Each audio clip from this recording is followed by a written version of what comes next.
Hey, what's up guys, and welcome back to the channel. And today we're getting into 4 hours of some unhinged Reddit threads.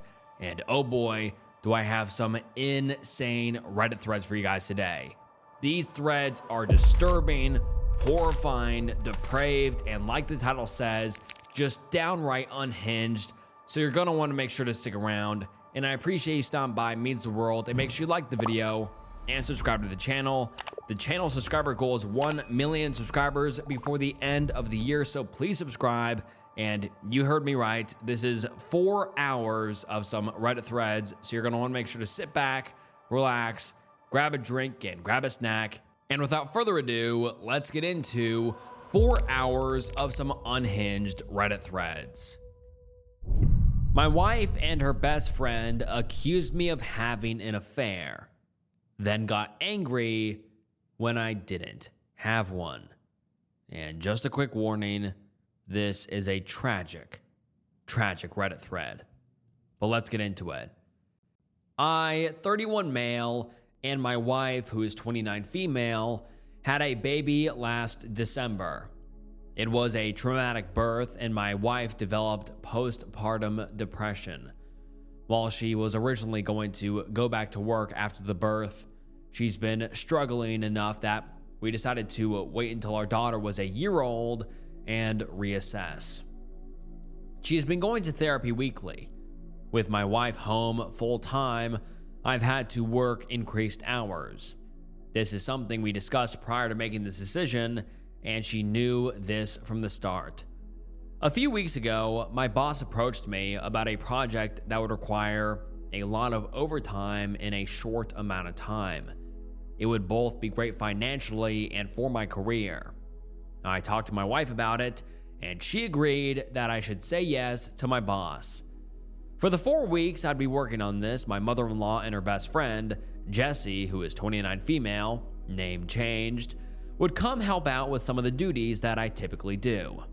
Jessie is a stay-at-home mom with 2 young kids. She began coming over during the day and would watch the kids with my wife. 3 weeks into the project, it became clear that we'd need a few more weeks to get it together. I went home that night and talked to my wife about it. She said she was okay with it, but got very cold in the days after. It wasn't unusual behavior over the past few months, so I didn't think much about it and tried not to take it personally. During the last week of the project, I got home one night and saw that Jessie was still at the house. I didn't think much about it, said hi to her and my wife, and then went to go check on our daughter. Before I could get to her room, I heard Jessie say something along the lines of, "He doesn't even stop to greet you. Definitely a sign." I turned around and asked what it was a sign of.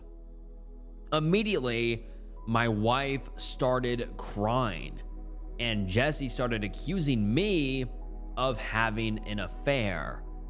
She told me that I must hate my wife because she has postpartum depression, and I'm not attracted to her because she gained weight from the pregnancy. Neither of these things are true. I'm trying my best to help my wife through her PPD while supporting our family, and I think she looks great how she is right now. She just hasn't wanted to have intimacy, and I haven't pushed. Jessie then demanded to see my phone. I told her no.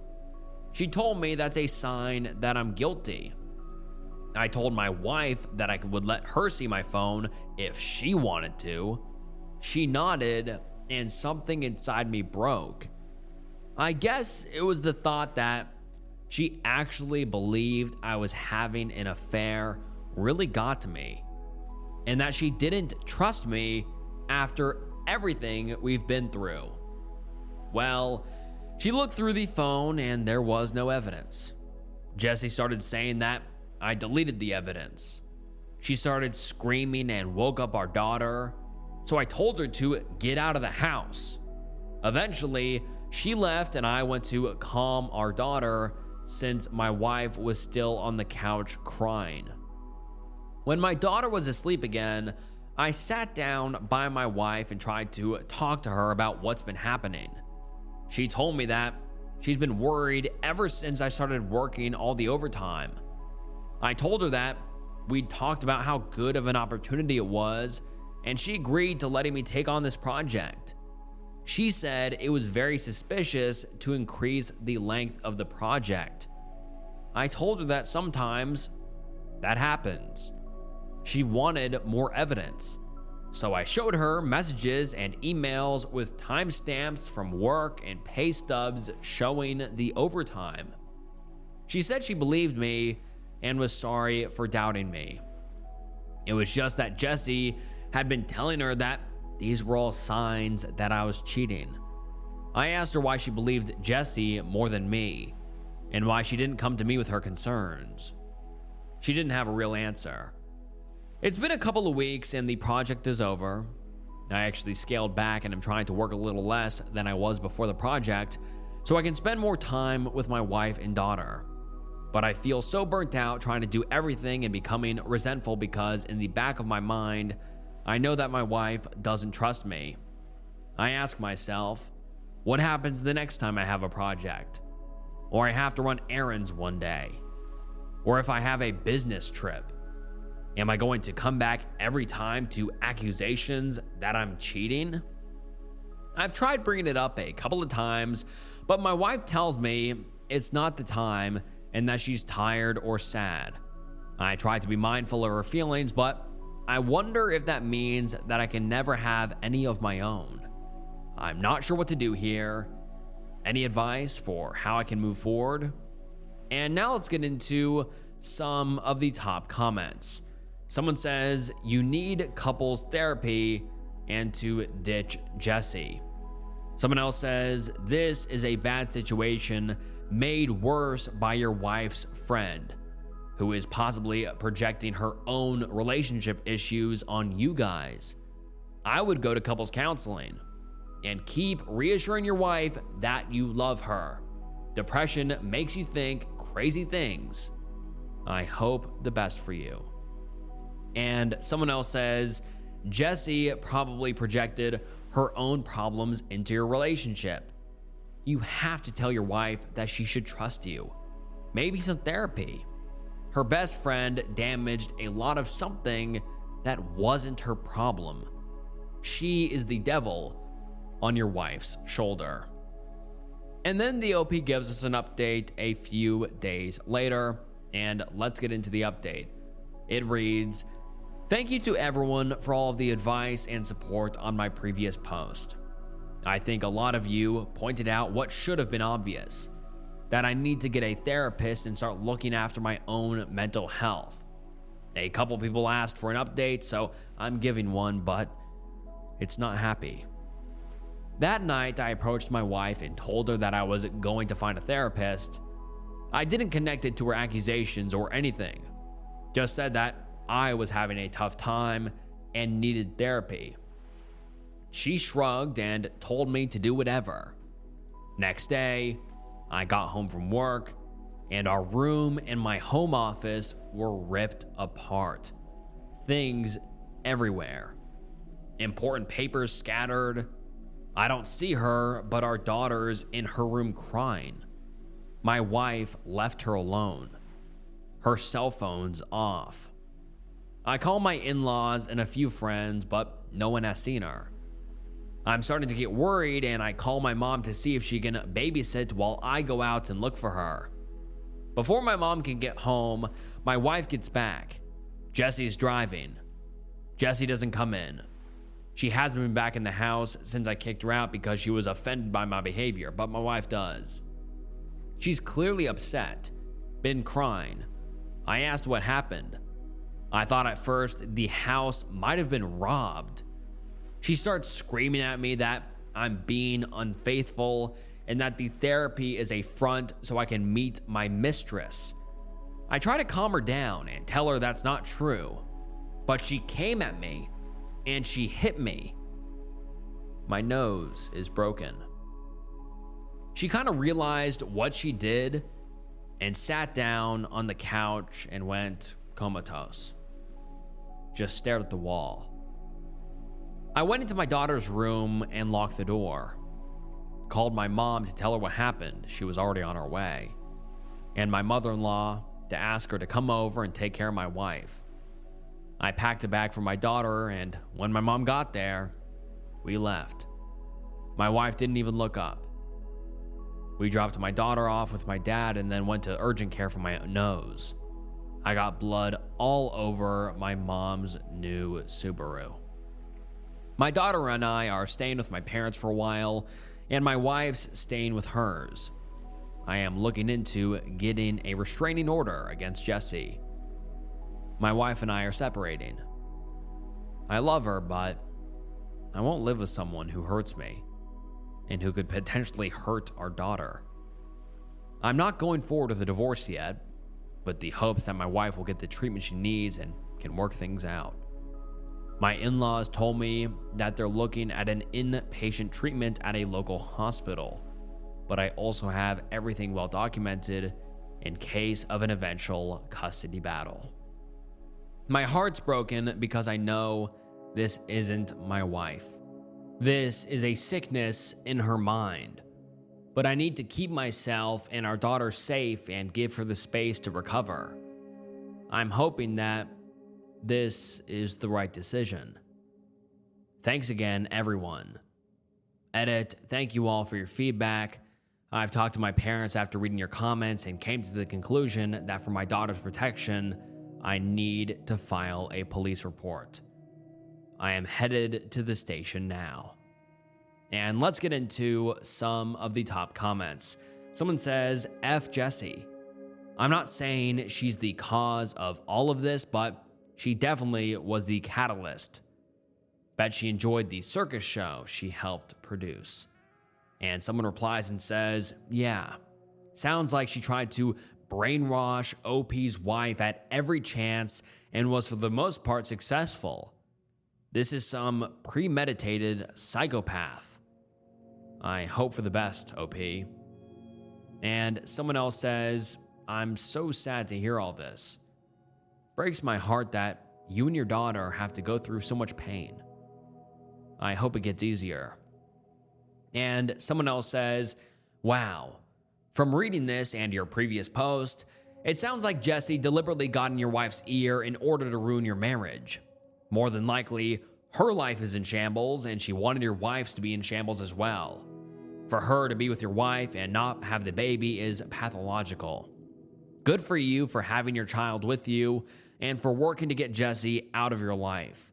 She will not be happy until your marriage has been completely destroyed along with your wife. Jessie is pathological. She most definitely isn't a friend. She did what she was accusing you of. She didn't care about your wife at all and caused this break. You are right to get yourself into counseling. You have a long road ahead of you. Keeping you and your daughter safe are your main concern. I am sorry this happened. Jessie took advantage of your wife's vulnerability and planted her evil thoughts in your wife's head. Wow. There are no words for what she did other than evil and psychotic. And then the OP posts another update a few days later, and let's get into it. The update is titled, Do I let the woman I fault with my wife's death let her speak at her funeral? There's more context for the situation in my post history. My wife passed away on early Monday morning.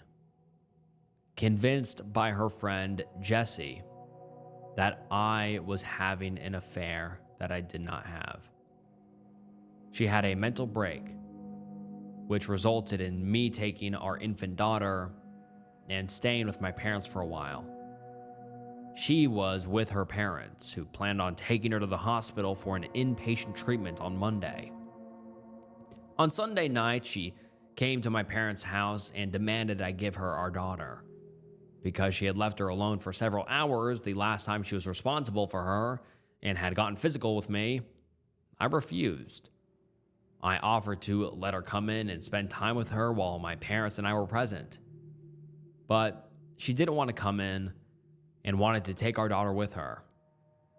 She was upset, but left eventually. A few hours later, she drove her parents' car into a tree and died. The friend, Jesse, came to see my daughter and me yesterday. After some tears, she told me that she was planning to speak at my wife's funeral.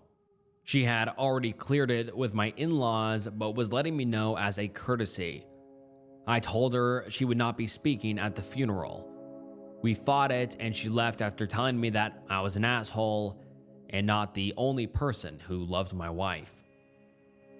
I talked to my in-laws, who are adamant that Jessie be allowed to speak.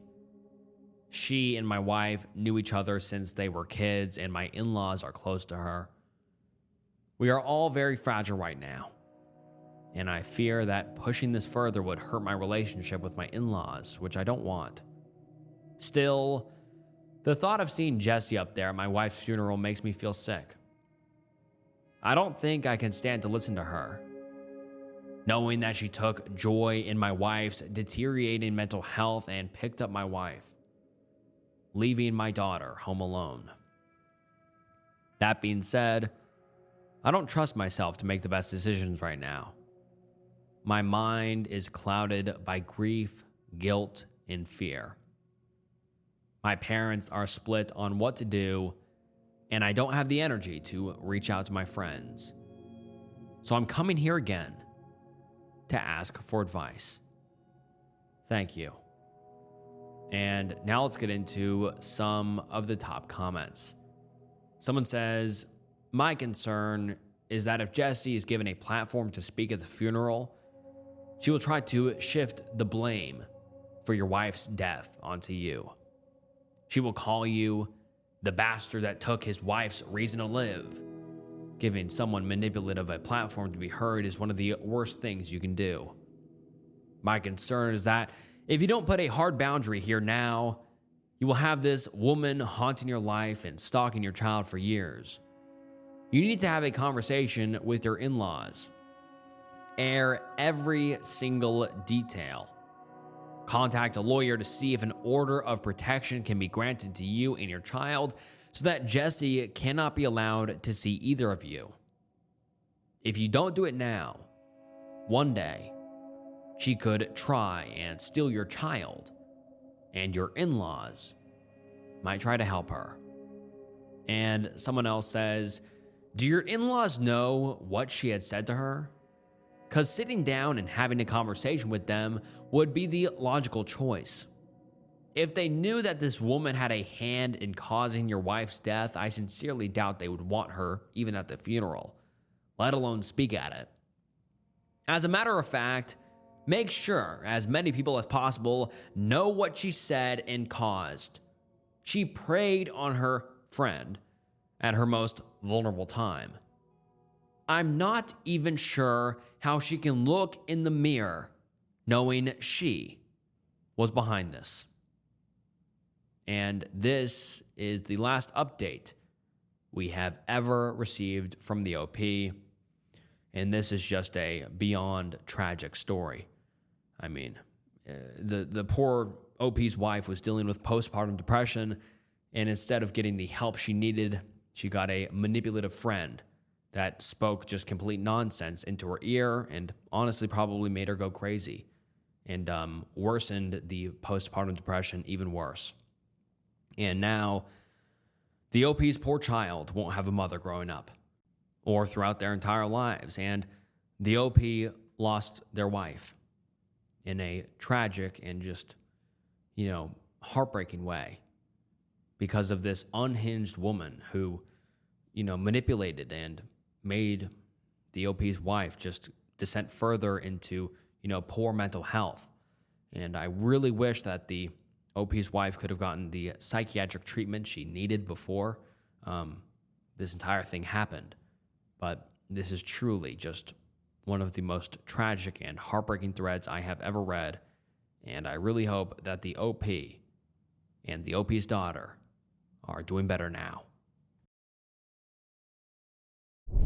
OP discovers her husband has been sleeping with her mother and fathering her children. The OP thinks she ruined her mother's life and reputation. My 40 female parents, dad who's 63 male and mom who is 60 female, have been married for 43 years. I have 6 siblings, 42 female, 38 female, 34 female, and 20 male, and 18 male. I have been with my husband, 39 male, since we were 15. I got pregnant at 17, and we moved in with my parents. I gave birth to my now 22-year-old daughter. We got married at 18 shortly after. My dad's father passed shortly after our wedding and left his ranch-style house to my father. My grandparents built a house next door to my parents when they retired. My parents decided to let us live in this house and told us this would be my inheritance. My husband and I had no issues with this. We went on to have 20 male, 14 female, and 5 female, and I'm currently 7 months pregnant with my last child, a boy, due in April. I thought I had a good marriage. We were intimate more than twice a week. We went on date nights, we bought each other gifts, we didn't fight. My entire world was shattered on New Year's Eve when I returned early from a girls' trip I had taken with some friends. I walked into my bedroom to find my mom having intimacy with my husband. My mother screamed at me to get out of their bedroom, which really shook me up even more. Unfortunately, my oldest daughter was also home in her bedroom across the house, getting ready for a party. She ran out and witnessed my all but a bed sheet unclothed mother run out of her house next door to her house and slam the door. My daughter was devastated and went to my sister's house. I asked her to not say anything until I first talked to my husband. I asked him for the truth. He told me that my mom seduced him when we were 18 and living in their house. They'd been having unprotected intimacy at least once a month for longer than we were married. I ran the math and was horrified because the timeline meant my twin brothers and youngest brother could be my husband's. I immediately called my dad and told him to come to my house without my mom. I made my husband confess, and my dad was devastated. He and my mom were high school sweethearts too. Needless to say, we could hear my mother screaming from her house when he confronted her. I then told my older sister, and she and I decided to have her throw a party for the whole extended family, and we invited my ex's family as well. At the party, I had my 22 female daughter take all the kids to our basement and put on a movie. Leaving only the adult children and siblings, and I told them exactly what they'd been doing. Most of the family is on my side, except my 3 youngest siblings. 38F sister, ex's entire family, they all say I'm an asshole for dropping this publicly. Word got out, and my mom's best friend, who is on a leadership role at my mom's church, my childhood church, called me to verify. My mom has since been let go as the children's pastor there, and she claims I've essentially ruined her reputation in life. My dad kicked her out, and she's now living with my 38 female sister. And lastly, my dad insisted on a DNA test for the 3 youngest boys before he'd consider doing anything with their marriage. The twins are my husband's bio children. I've since kicked him out, and he's living with his parents. My father and I are discussing me moving into his much larger house, and him selling my grandfather's house, and him giving me the money to buy a new house somewhere else to get rid of the memories. My husband is appalled and furious that I proved he is actually about to have 7 kids instead of 5, that I'm going to be taking half his business away from him. My husband started his own HVAC company a few years back, And for the first 5 years, I helped him get it set up, ran the office completely, and took time away from my teaching career to help him get this established. In my state, all marital assets, including businesses, are split 50-50.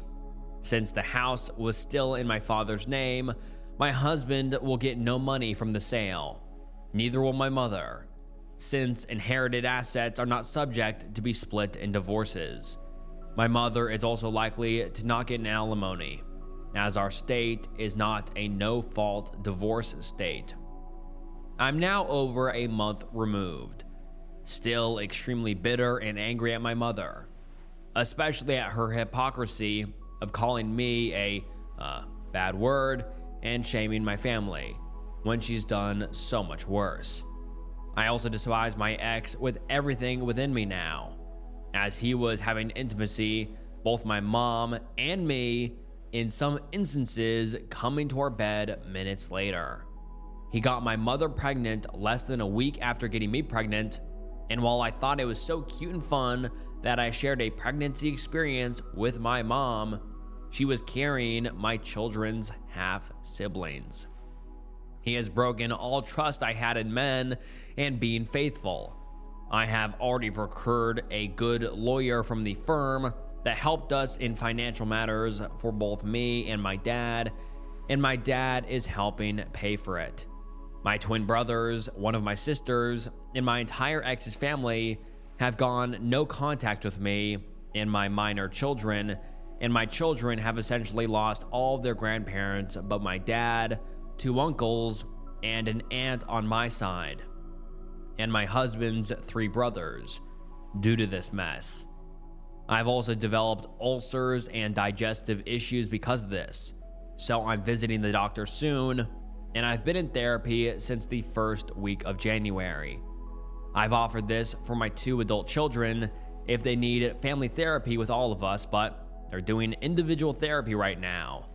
My daughter knows that we're getting divorced and why, and she's so angry at her dad that I struggle sending her to his house on the weekends. I feel like she's old enough to make a decision on that, but I don't want to damage her relationship with her dad.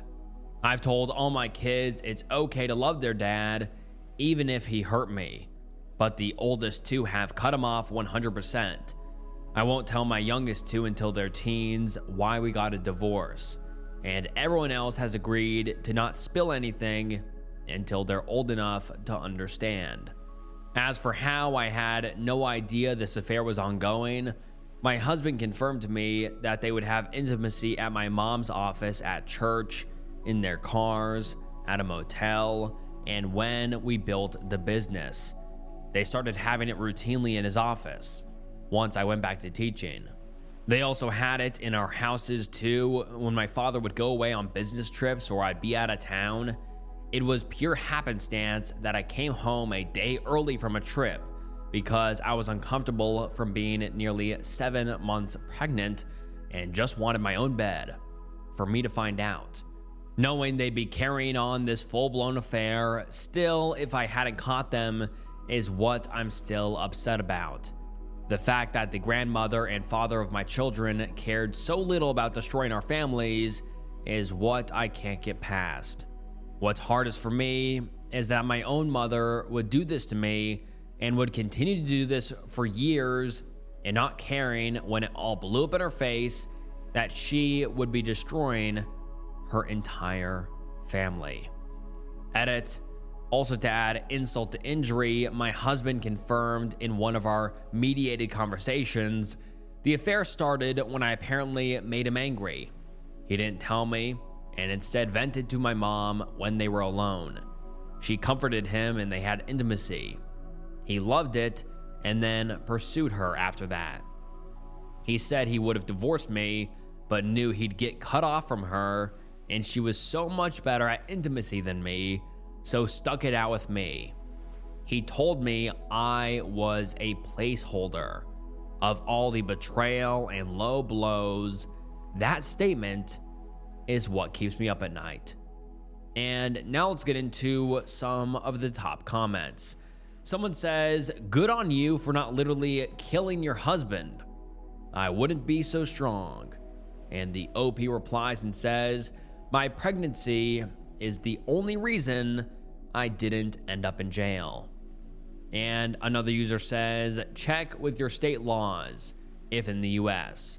But where I live, kids can decide whether or not to go to their non-custodial parents' house for visitation. If that's the case with you, I wouldn't force your daughters to go if she does not want to. And the OP replies and says, thanks for the advice. I'm hoping to have an official custody agreement in place in the next few weeks. And someone else says, this is a level of horrible that is so twisted, gross, and horrific. I hope OP and dad and remaining family move on with their lives stronger and better. And someone else says, oh my God, this is extremely hard to even imagine. You and your kids might need to see a therapist. I'm sorry you have to deal with this, and I hope one day you make some relevant peace with it. And someone replies and says, I'm literally shaking like I'm going to have a panic attack from just vicariously reading about this. I cannot even begin to fathom how this woman hasn't completely fallen apart. I would be hospitalized from a S-word attempt or psychotic break or catatonic depression. This is the deepest, worst, most shocking, and far-reaching betrayal. And she's pregnant, living next to twin brothers / stepsons that are a product of her mother and husband's betrayal. My God. And the OP replies and says, my pregnancy is the only thing keeping me going. I have to remind myself that I keep going on for him and my other children. I refuse to let this ruin my life. My husband and mother won't get the satisfaction of destroying my life. And then we got an update a few days later, and let's get into it. I tried hard to go the route of a mediated divorce, but my ex told me yesterday through his lawyers that he doesn't believe that the baby I'm carrying is his, and he wants a DNA test as soon as he's born because he doesn't want to support a child that isn't his. He also believes I routinely cheated on him through our marriage and that I knew about his ongoing affair and used that as my excuse to have my own affairs. None of that is true, but I kind of wish it was because it would make this divorce easier. My lawyer basically told me to get ready for a long, drawn-out, brutal contested divorce, and that my ex is likely going to try every underhanded tactic in the book to make my life even more miserable. And someone replies to that and says, hold your ground. He's mad he got caught and has to pay the consequences. Stay calm and don't let any of what he says get to you. The only intent is to rile you up. He sounds like a child. Anyone who sides with him needs to be cut from your life. It sounds like they're just as toxic as your mom and ex. Being a single mom is hard. Protect your peace. And then we get an update a while later, and let's get into this update. It reads, this has gone viral on Twitter, and thanks to the people who let me know in DMs. So I will answer some questions posed both here and there. Number 1, my twin brothers look like my egg donor's side of the family. They look very close to my uncle and grandfather. They clearly don't look like my dad at all, but they also don't resemble my husband much either. My son looks like soon-to-be ex, and he's the only child that you can visibly tell is his kid, although my daughter has his nose and jaw shape. Number 2, I was definitely enraged the day everything went down, but my dad talked me off the murder ledge and reminded me that I needed to think of my baby and my other kids before I do something that would remove both of their parents from their lives. That is what spared them. I still lived in a rage fog for the next few days, which is what led to the revenge party. I only regret not telling my brothers privately that my egg donor had been cheating. Number 3, I honestly don't know all the reasons my 38F sister is on my egg donor side. She doesn't get along with me or my sisters and hasn't since high school. I'm not that worried about her. Number 4, my twin brothers are upset that I sprung the news publicly. That is what my dad has gotten out of them. They are also in therapy, and my dad has told me to just give them time. He thinks it's just them killing the messenger. I did not tell them the possibility that my ex was their dad, but they can do math and figured out that they're the same age as my son, and he's younger than the length of the affair. My dad sat them down and explained his reasoning for the DNA test was to prove cheating and not because he was going to abandon them. He is their dad regardless. Number 5, I don't believe that my egg donor and soon-to-be ex waited until he was 18 to have intimacy. But at this point, I'm letting my dad fight that fight and letting him do what he needs to do when dealing with her and their divorce. Number 6, I have contingency plans ready to enact in the event they decide to move in together. But my lawyer doesn't believe my ex is stupid enough to do that, with the divorce proceedings turning ugly. And finally, number 7, I forgot to add this in earlier. My husband is 4 months younger than me. My birthday is in December, and his is April.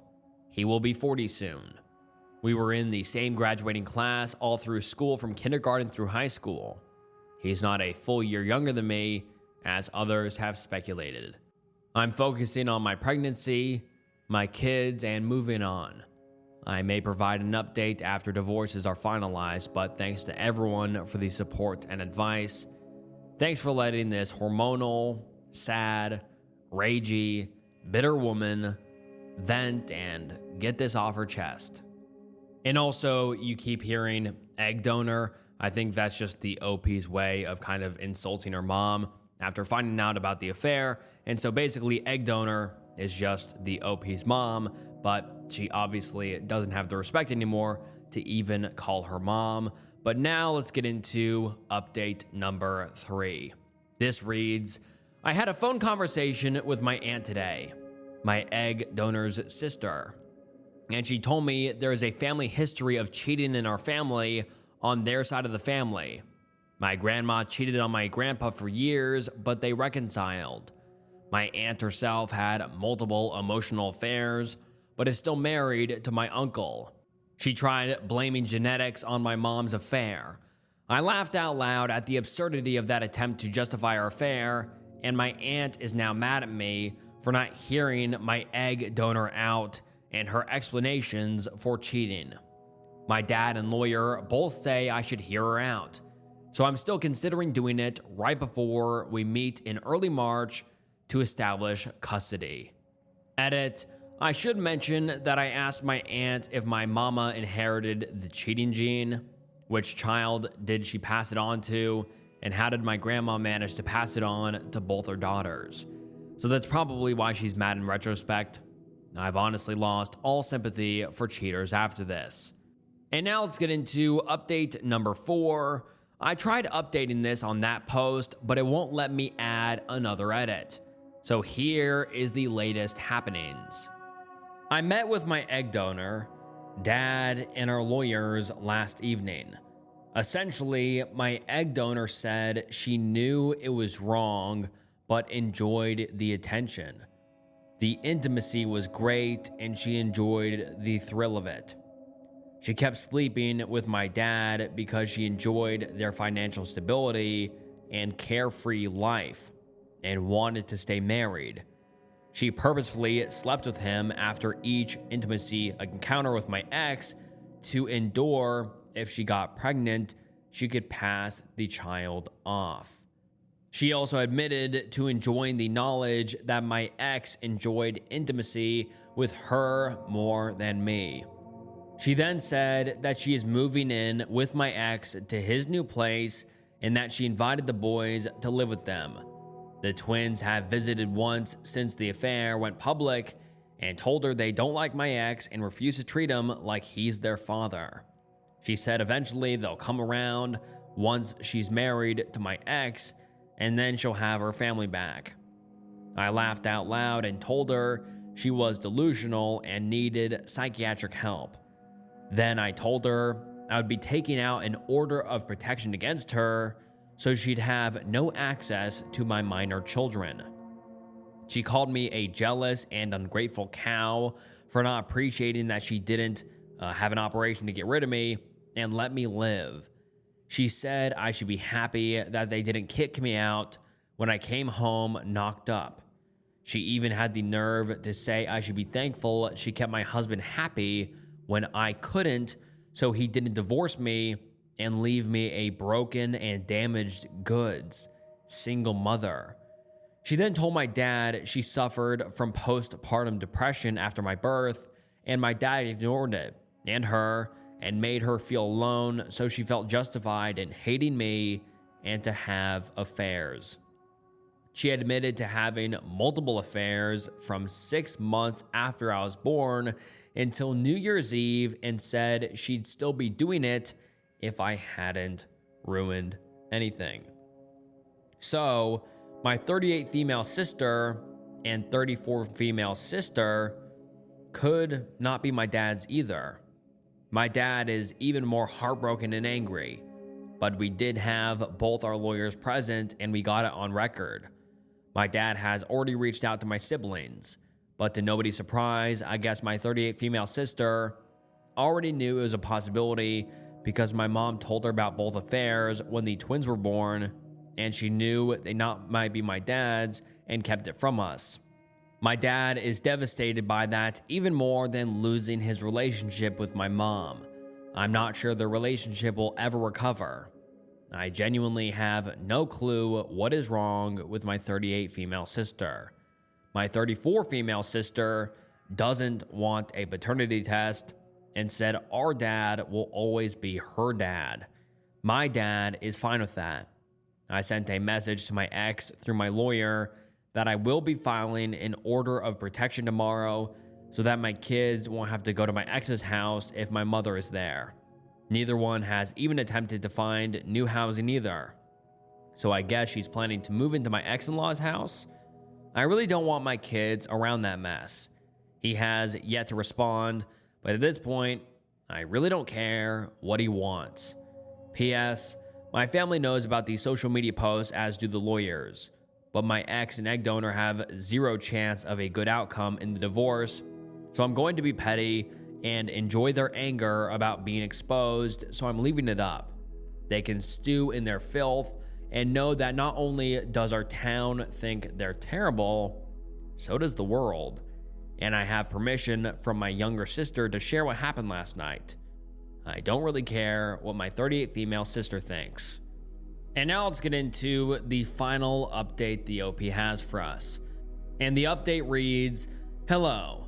Thank you to everyone who has sent me chats and messages supporting me and asking how I'm doing. I do have an update. Number 1, I gave birth to my son in the beginning of April. He is healthy, and I had no health complications. 2, at the end of March, I was able to get temporary full physical and legal custody of my kids. Number 3, my daughter asked me if I'd be willing to do family therapy with her and her dad. I did not want to do it. I fought it, but eventually I chose to do so for the sake of my daughter and her need to process everything and hopefully move on. Number 4, I learned a lot more about the relationship between my ex and my egg donor due to homework the therapist gave us. My ex did reveal more things which I believe to be true. Number 1, my mom had actually tried to seduce him well before we were of age. From my ex's recollection, when my egg donor took over the youth group, I was mid-teenage years, and he was a few months from turning mid-teenage years, and the manipulation began then. She'd counsel him privately because he needed it. They kissed at some point until he was still very young, and that was all they did, meaning they'd make out during these sessions until he turned 18. It was right around the time of the first kiss that my mom convinced him to ask me out and date me so they could keep seeing each other without suspicion. That is legit just beyond messed up. At this revelation, I was both devastated. My entire relationship was built on a lie, and my husband never loved me. And also a sense of relief knowing that I had absolutely nothing to do with their affair. The reason I believe this is true is that when he asked me out, I had to get permission from my parents to date. At the time, the rule was no one could date before age 16. My mom went to bat for me, or so I thought. We started dating right after he turned mid-teenage years. The timeline adds up. Edit: my dad is currently looking into potential other cases of abuse and manipulation right now with the help of the church officials. Nothing has turned up. And truthfully, while I hate my egg donor, I find it hard to believe she'd have the stamina to carry on multiple affairs with other guys. I think she seduced him knowing I liked him and wanted to feel superiority over me. Looking back, all of this makes sense. Her treatment of me and my children in relationship to her other grandkids. I think all of this was a seriously effed up case of her being narcissistic and punishing me for ruining her life.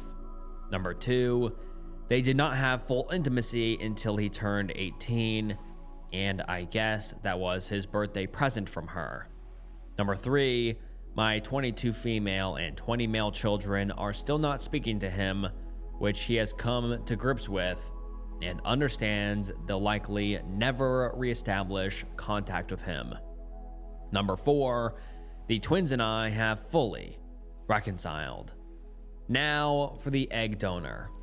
After the last phone call with my aunt, I cut off contact with her and my grandmother. I was tired of my aunt trying to guilt trip me into talking to my egg donor. My grandma is a whole other problem and is beginning to show signs of dementia and senility. She is still harassing my egg donor and calling her a horrible woman, which I'm okay with. But the other stuff she's doing and saying is not something I want to add to my life of stress. My 34 female and 42 female sister were the ones who helped me with labor and delivery plan. My ex knew what the plans were, but also that I did not want him at the hospital until I had already given birth and was in a better place for him to meet his son. He agreed to this. The day I went into labor, my sister took my children to her home while my 42 female sister was with me in the room. Apparently, my child needed something from the school and reached out to my ex to pick it up as he was still on the official pickup list. He no longer is. And drop it off at my sister's house. My egg donor was with him when he took the call. He refused to let her come along as I did not want my children around my egg donor. She apparently followed him in her car to the store and then my sister's house and threw a temper tantrum on the front lawn of my sister's house. My ex broke up with her and told her she was too much drama and it just wasn't worth it anymore, and she flew into a rage and physically attacked him and started destroying things in my sister's yard. The cops were called. My egg donor was arrested for domestic violence. At that point, my ex, my sister, and I all took out orders of protection against her due to the instability and the situation. My ex moved into an apartment close to the HVAC company. My daughter has decided not to forgive him and told him that she didn't want to be around him currently, so only my youngest child visits my ex. He comes to my dad's house and visits her one weeknight and one weekend evening when I take my other kids and twin brothers out for dinner. We've established contact through a custody app and will be revisiting the custody issue in June. I will be pursuing full legal and physical custody until my ex can prove to me he's done the necessary therapy and treatment he needs. I still hate my ex with everything in my being for what he did to me from the time I was young until recently. but I hate my egg donor far more for what she did to us all. I do have some sympathy for him, and I truly want him to be okay for the sake of my kids. Edited, yes, he has met his newborn son. He met him the night I gave birth. I also allowed his in-laws and brothers to meet him as well. His in-laws and I are currently setting up plans for the youngest children to have time with them as well, as they can come visit my newborn. My ex is allowed supervised visitation at this point, not a court-ordered visitation, but my wishes, which he is adhering to as he does his therapy and rehab, and he gets regular time with the 5-year-old. He does get access to our newborn at least once a week, if he comes with his parents, if he wishes. He's seen his son at least 6 times since I gave birth and 3 in my presence. We are slowly rebuilding civilized communication. As for the other divorce proceedings, he's agreed to a mediated, uncontested divorce, and I'll be getting half of everything, including the business. I'm choosing to sell my shares to one of my ex's workers who will likely become a partner. The ex is happy with this, and I'll be happy to be completely rid of any ties to my ex. My dad was able to sell my old house. It didn't even get listed as our realtor knew a family looking, and I have begun looking for houses about 45 minutes away from my dad. As for the egg donor, she has gone into hiding. Once the twins told her unequivocally they'd never live with her and that they wanted nothing to do with her, especially after how she got arrested, she began a whole lot of guilt tripping and blaming them. She is now contesting the divorce from my dad and only speaking to him through her lawyer. As for my 38 female sister, she got a wake-up call from this whole thing when my mother called her and berated her for 45 minutes for not bailing her out of jail. Apparently, my 38 female sister has been going through fertility issues. Like I said, I don't talk to her and had no idea.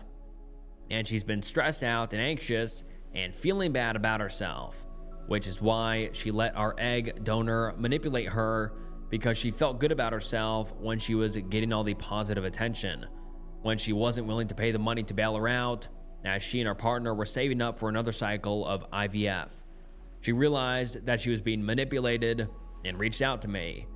We have begun slowly talking again, but she is on my side regarding this all.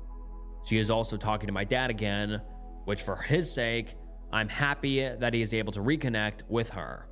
Having my son, by the way, we did the DNA test a few weeks before his birth. He is definitely my ex's. Has been a pleasure and joy, and he and my other kids and my support system of my dad and siblings has gotten me through this and will continue to do so. I am hopeful that at some point I will be able to deal with my ex without anger and bitterness, seeing as he has trauma from what my egg donor did to him. I'll be okay. Like I said, this will be my last update on this.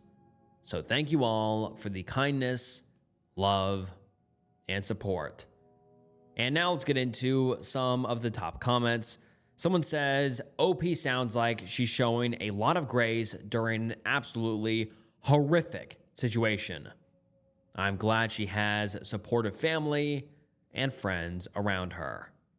And someone else says, what a cluster F all around. And I agree, this whole situation is beyond messed up, and it is just downright horrible. And like the OP said, this is their final update, so hopefully they're doing well and good now. Hopefully her newborn son is doing well, and all of her other kids and family. But yeah, what a horrible and horrific situation, and I really hope that the OP is doing better now. My 29 female boyfriend, who was 25 male, admitted that he forced himself on a woman several years ago. I'm going to preface this post with a disclaimer. It contains R word. If you find it distressing to read about this kind of topic, I urge you to stop reading now. I've been with my boyfriend, Jason, for about a year now. Jason is the first boyfriend I've had who puts real effort into truly listening and understanding me.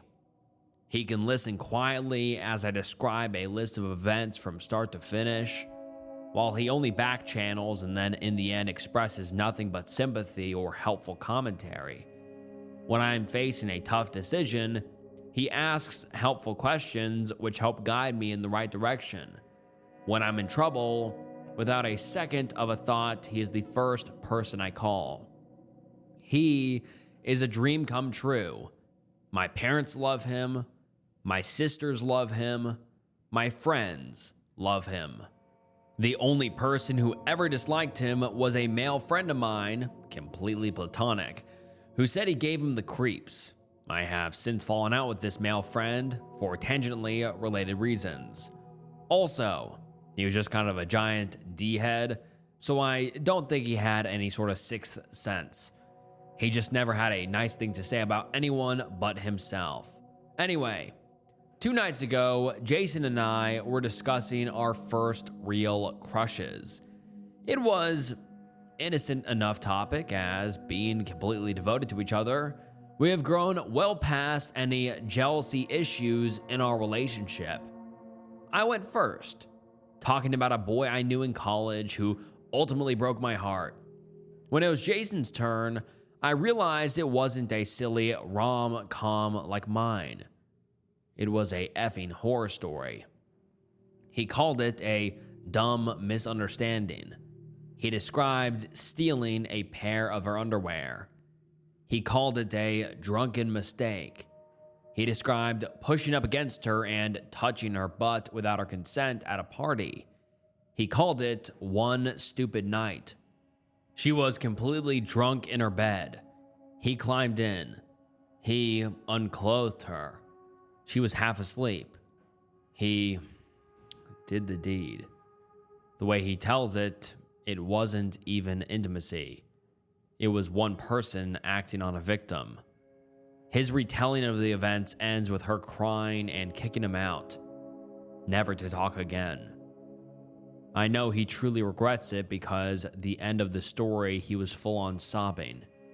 He didn't deny a thing and said that yes, he had R-worded her, which led to him wanting to improve himself and learn how to respect women. He saw my reaction and asked if I thought he was a monster. I told him I needed space and left. I didn't even pack anything. My sister picked me up and drove me to the Rite Aid where I bought toiletries. My life has been torn apart because no matter how much I think it's over, I have no desire to talk to him. Hearing his voice would probably give me a panic attack. In a true Jason fashion, he has given me all the space I need, not contacting me once. I've never been in a situation like this. The person I would normally turn to when my life was on the ropes just admitted he did something which, if convicted, would get him put in prison for several years. I can't talk to my sisters or family because if I do, they'll probably never let me within a mile of him again. Sorry, I think I'm just rambling now. I'm desperate for any ideas on how to proceed, or even if my relationship can proceed at this point. And now let's get into some of the top comments. Someone says, I am a victim of SA, and my R-wordist got prison time but is getting out soon. It's not oblivious to the fact he may go on to have a normal relationship one day. It's unfortunate because I am stuck with PTSD for the rest of my life, while he may be able to get out and have everything go back to normal. Some things for you to consider. Is it still in the statute of limitations? Could she one day report him? Would you be willing to stay by his side? Has he been in therapy since? R-wording a woman is one of the worst things you can do to her. Has he actually tried to better himself so it won't happen again? He admitted to you he R-worded someone while they were in one of the most vulnerable states. Can you live with that? He said it was at a party. How many other people at that party know what happened? How do you feel knowing other people know what he did? If you ran into the girl one day, how would you feel knowing you're dating him? Would the argument, "he's been good to me," still apply? I'm not saying people don't change. I've forgiven my R-wordist, but it's something I will carry around with me for the rest of my life. This is much bigger than Reddit's pay grade, but I hope it helps you think a little bit more about everything. And then someone replies and says, "I'm glad this is the top comment. People can change and be rehabilitated, but is he? And if he is, can you live with it, what he's done? Unfortunately, you have to either be all in or all out. OP, I think both of you should talk to a therapist." And someone else says, "I've clicked on and off of this page because I feel very torn between saying something and feeling like it would be too irresponsible for me to give you any real advice. You need to see a therapist as soon as possible. In my opinion, you don't need to speak with Jason until you talk to a professional.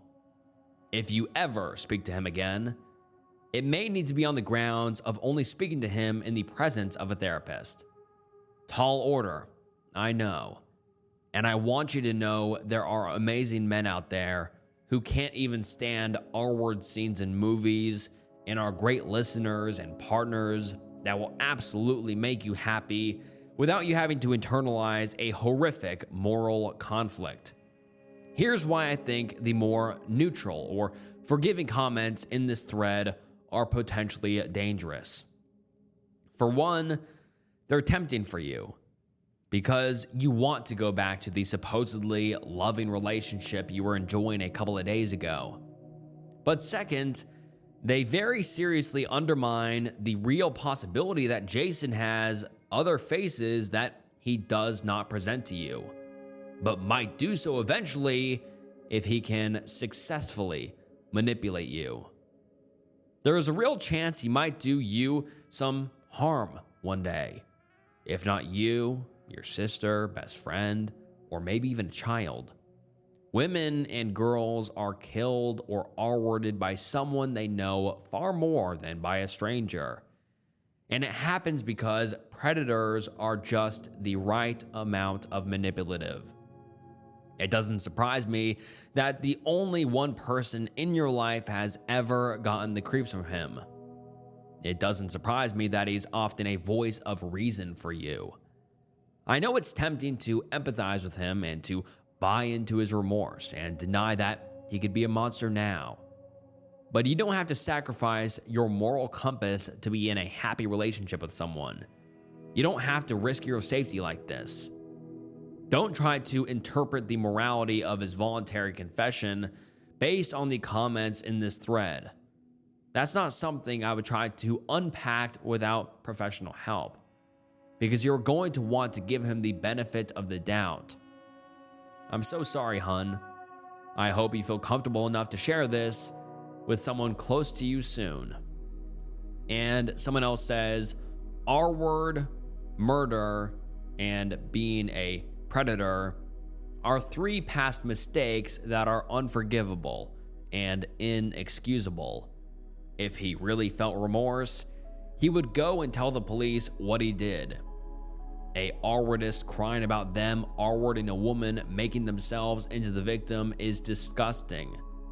That girl's story is so similar to mine that for a second I thought your boyfriend could easily be my R-wordist, but then I checked his age and it didn't match. You and your family love a facade. And the OP gives us an update about 10 days later, and let's get into it. The update reads, "Hello again, everyone. It has now almost been 2 weeks since my boyfriend admitted he committed one of the most despicable acts possible against another human being. Trigger warning, R-word essay, and violence. If these topics hurt you in any way, please stop reading now. The whole situation still feels surreal. I have gone from being angry at him to being angry at myself. I have written long texts to him and then deleted them completely. I've gone through stages of denial where I thought that Jason, being such a good guy, may not have actually done anything wrong. Maybe a woman gaslighted him into feeling that he had committed a crime when she consented at the time. Then I realized that everyone who commented on my last post hit the nail squarely on the head. He didn't go to the police to turn himself in for what he did. If he truly felt remorse, that is what he would have done. His charm and natural understanding of women's problems were complete ruses. Many people with sociopathic tendencies are great with people. Most of all, he gets to cry and move on with his life. He gets to love another woman again. His victim, I can't even fathom what she's going through. I finally called him 2 nights ago. He wanted to talk about how we could mend our relationship. But after 2 weeks of not hearing his voice and being scared of how I may run back into him, it hit me like a truck. I don't love him anymore. I told him that I wanted him to vacate his apartment for 3 hours while I gathered my belongings. He said he would do so.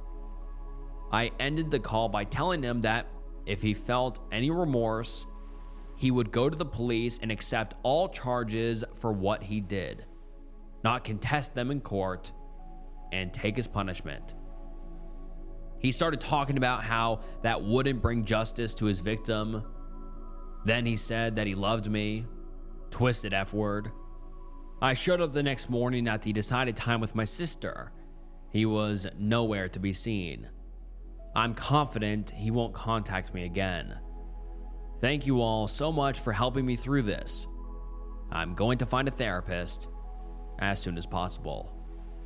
Edit, I apologize for editing the post, but after receiving a couple of private messages asking me to drop his personal information, I must make one thing clear. I will not, under any circumstances, post any identifying information about him.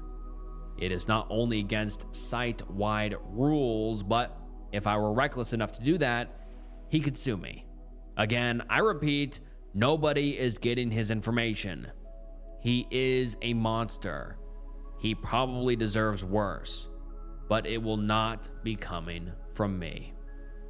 And now let's get into some of the top comments. Someone says, "R word isn't a mistake. It's a deliberate torture that ruins lives." This guy's assaults kept escalating up to the R word. He had many chances to stop harassing his victim before he irreversibly damaged her psyche. I'm proud you left.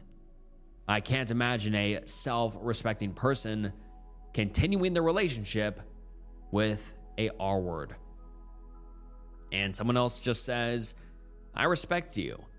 And the OP replies and says, "Thank you, but I don't want to act like this was a hard decision to make. My mind was made up, and other than short periods of self-denial, I knew it was over. He's a monster through and through." OP overhears his wife telling her friend that her ex-boyfriend, who manipulated and abused her and also threatened to kill OP, is back in town. Wife is also in contact with the ex and believes he has changed. And let's get into the post. I wasn't spying. I was cutting the grass and stopped to have a drink. She was on the phone and I overheard her. Basically, her ex is back in town. He tried adding her on Facebook and she accepted. She'd been talking to him and feels he's changed. He wants to meet up to apologize for all the horrible things he has done to her. She thinks he's sincere and is happy to forgive. Her ex-boyfriend is a genuine, crazy monster. She had a restraining order against him after I convinced her. We were all afraid he might end up murdering us. We were scared that he would. He was that much of a monster. Have I mentioned how abusive he was to her? This was 9 years ago. We haven't heard from him since, and I have forgotten about him. I confronted her about this and voiced how concerned I was. Honestly, I told her I felt it was a betrayal, and she should be open with me. This isn't some old flame. This is a guy who threatened to murder us. He told her that he'd absolutely murder me to show he truly loves her. She acts as if it's no big deal. She's more upset I spied on her, and she claims he's changed and isn't a monster anymore. Yeah, sure. Once a monster, always a monster. I refuse to believe he's reformed. Not one bit. If he's reformed, he'd stay away from her and cut off all contact. She admits she wasn't going to tell me. She didn't want to add to my stress, and it doesn't involve me. He was the abusive to her, not me. I barely even met him. She dated him for years. This is closure for her, not me. I don't really know what to do. I do not believe he has good intentions. I do believe there is a good possibility he may wish to do something to me or her. I can't really find out. I don't have Facebook and his is private.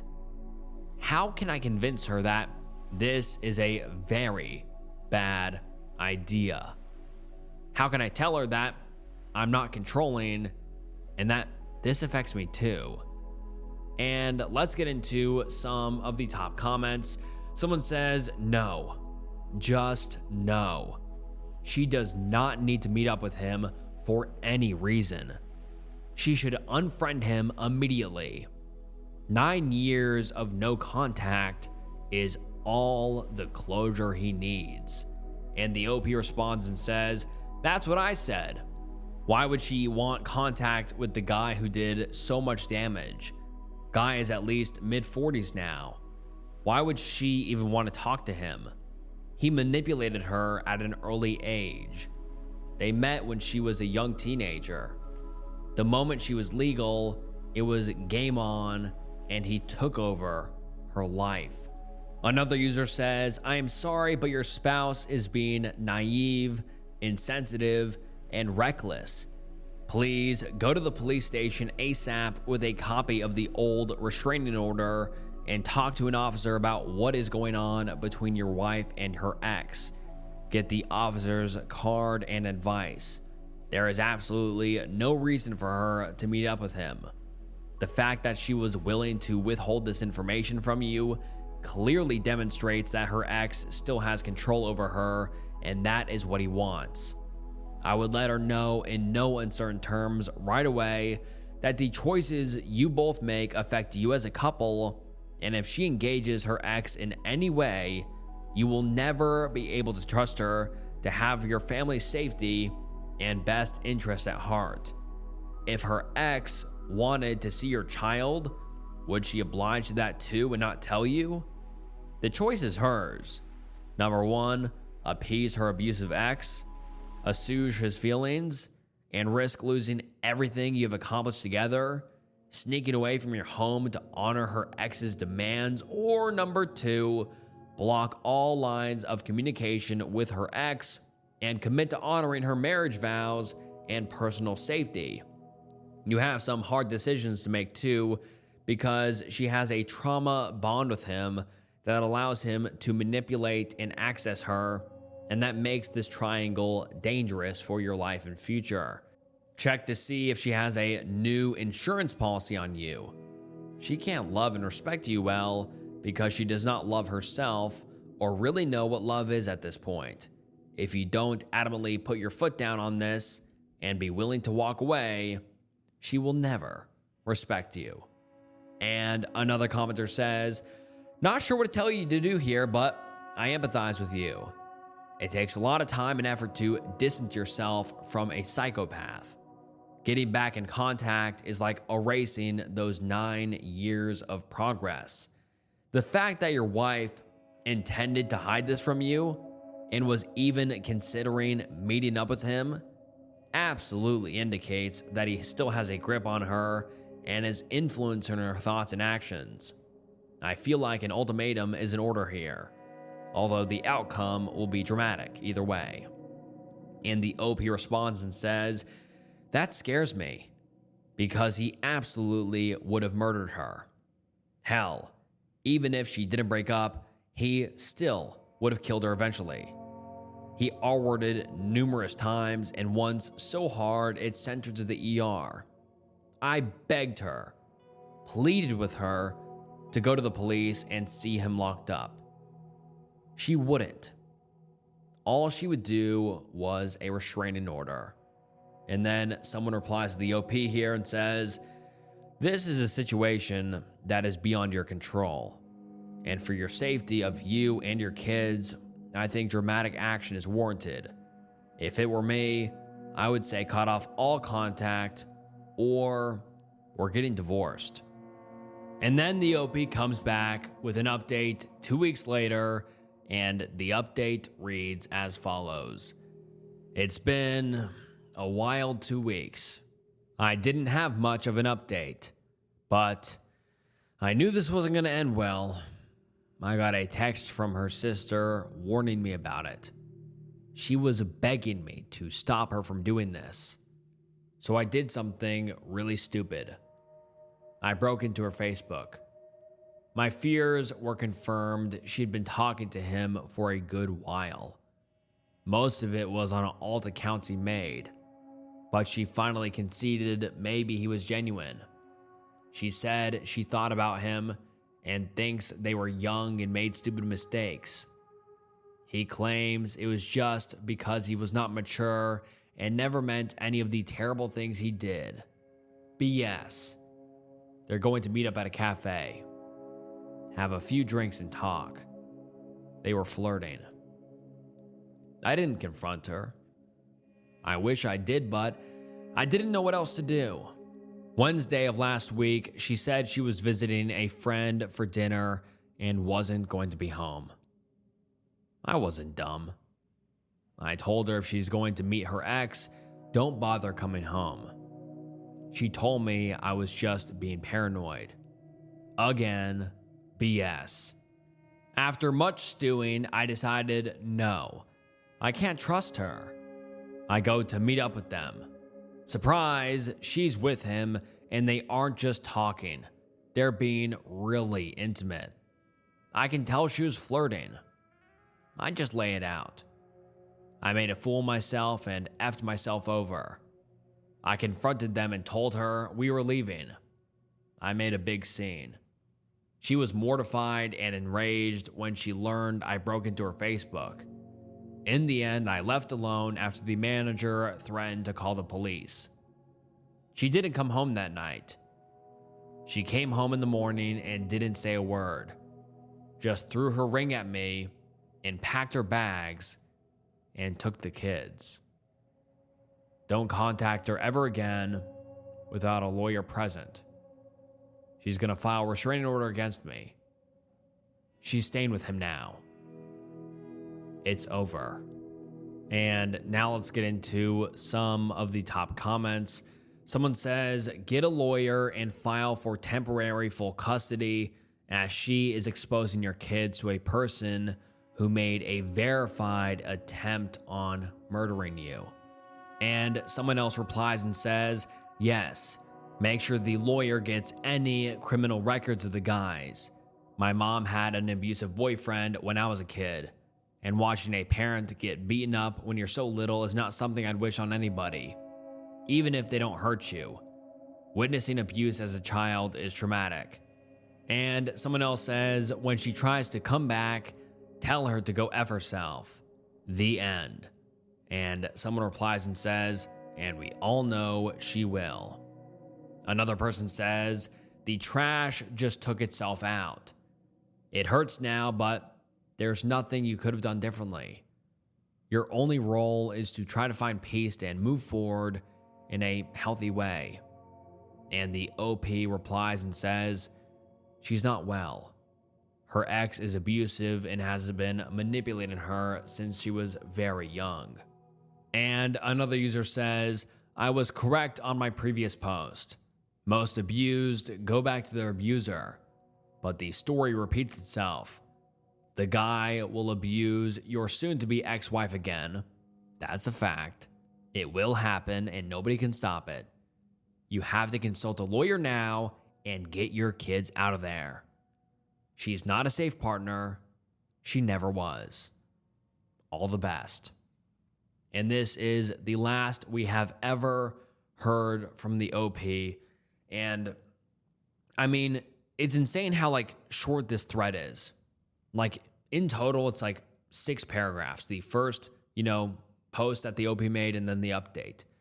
And this OP's life just unraveled so fast. It's just terrifying. That's how quickly, your life can just spiral out of control. I mean, one moment, the OP is in love with his wife, has kids, safe, whatever. And the next, he's worrying about, his wife going to this ex-abuser who threatened to kill them both. And then she ends up doing it, and she comes back after possibly staying the night with him and throws her ring at him. Says, don't contact me ever again. She took all her stuff, took the kids, and the OP is just left alone in his house. I mean, that final line of what the OP said. The OP said, she's staying with him now. It's over. I mean, that is just so, I don't even know what the word is. It's just so depressing because this OP's life was just unraveled and there's nothing he could do about it. And it wasn't his fault. The OP did absolutely nothing wrong here. He was trying to hold his family together. He loved his wife. He loves his kids. And this abuser comes in and basically steals his wife back. And we have never received another update. And so all we can do is just hope the best for the OP. I mean, wherever you are, OP, I hope you're doing better now. I mean, this was 5 years ago, so, this has probably worked itself out, but, this is just truly so depressing. And I hope you're doing better now if you're somehow watching this, but, man, that was just a shocking and sad Reddit thread. OP spends 5 years believing her best friend tried to R-word her. The truth is much more disgusting. So the title kind of says it all. And this is a bit to unpack, so sorry if the post is kind of long. The details all seem relevant though, and I'm kind of rambling since a bomb was dropped on me today that I just don't know how to handle, and I need some advice. Trigger warning, SA. 5 years ago, when I was 23, I had been working with a company that handled hospitality training and stuff like that. What we did really wasn't important. But at that point, I'd been dealing with the company for about 3 years already. Mark had gotten hired around the same time as I had, and we did a lot of training and stuff together.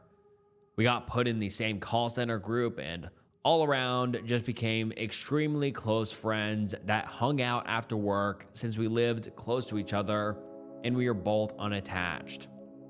To point out how close we had gotten, since we were both single, folks in the company and our department always made jokes that we needed to just say screw the company policy and start dating. We always laughed it off because at the end of the day, we both made it abundantly clear to each other that we only saw each other as friends. For what it's worth, I don't remember how the conversation came up, but it had, and it was just a strictly platonic relationship. So yeah, we were basically attached at the hip for about 2.5 years when I met Paul.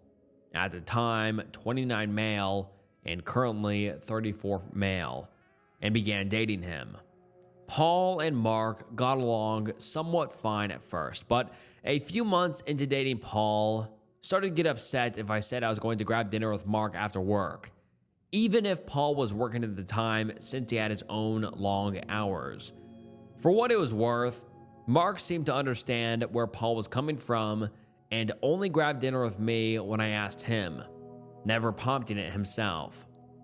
Well, on my 24th birthday, I decided to throw a party at my apartment, and when Paul flaked on helping me get supplies, Mark stepped in and helped me, even going out and buying the lion's share of the booze for the party.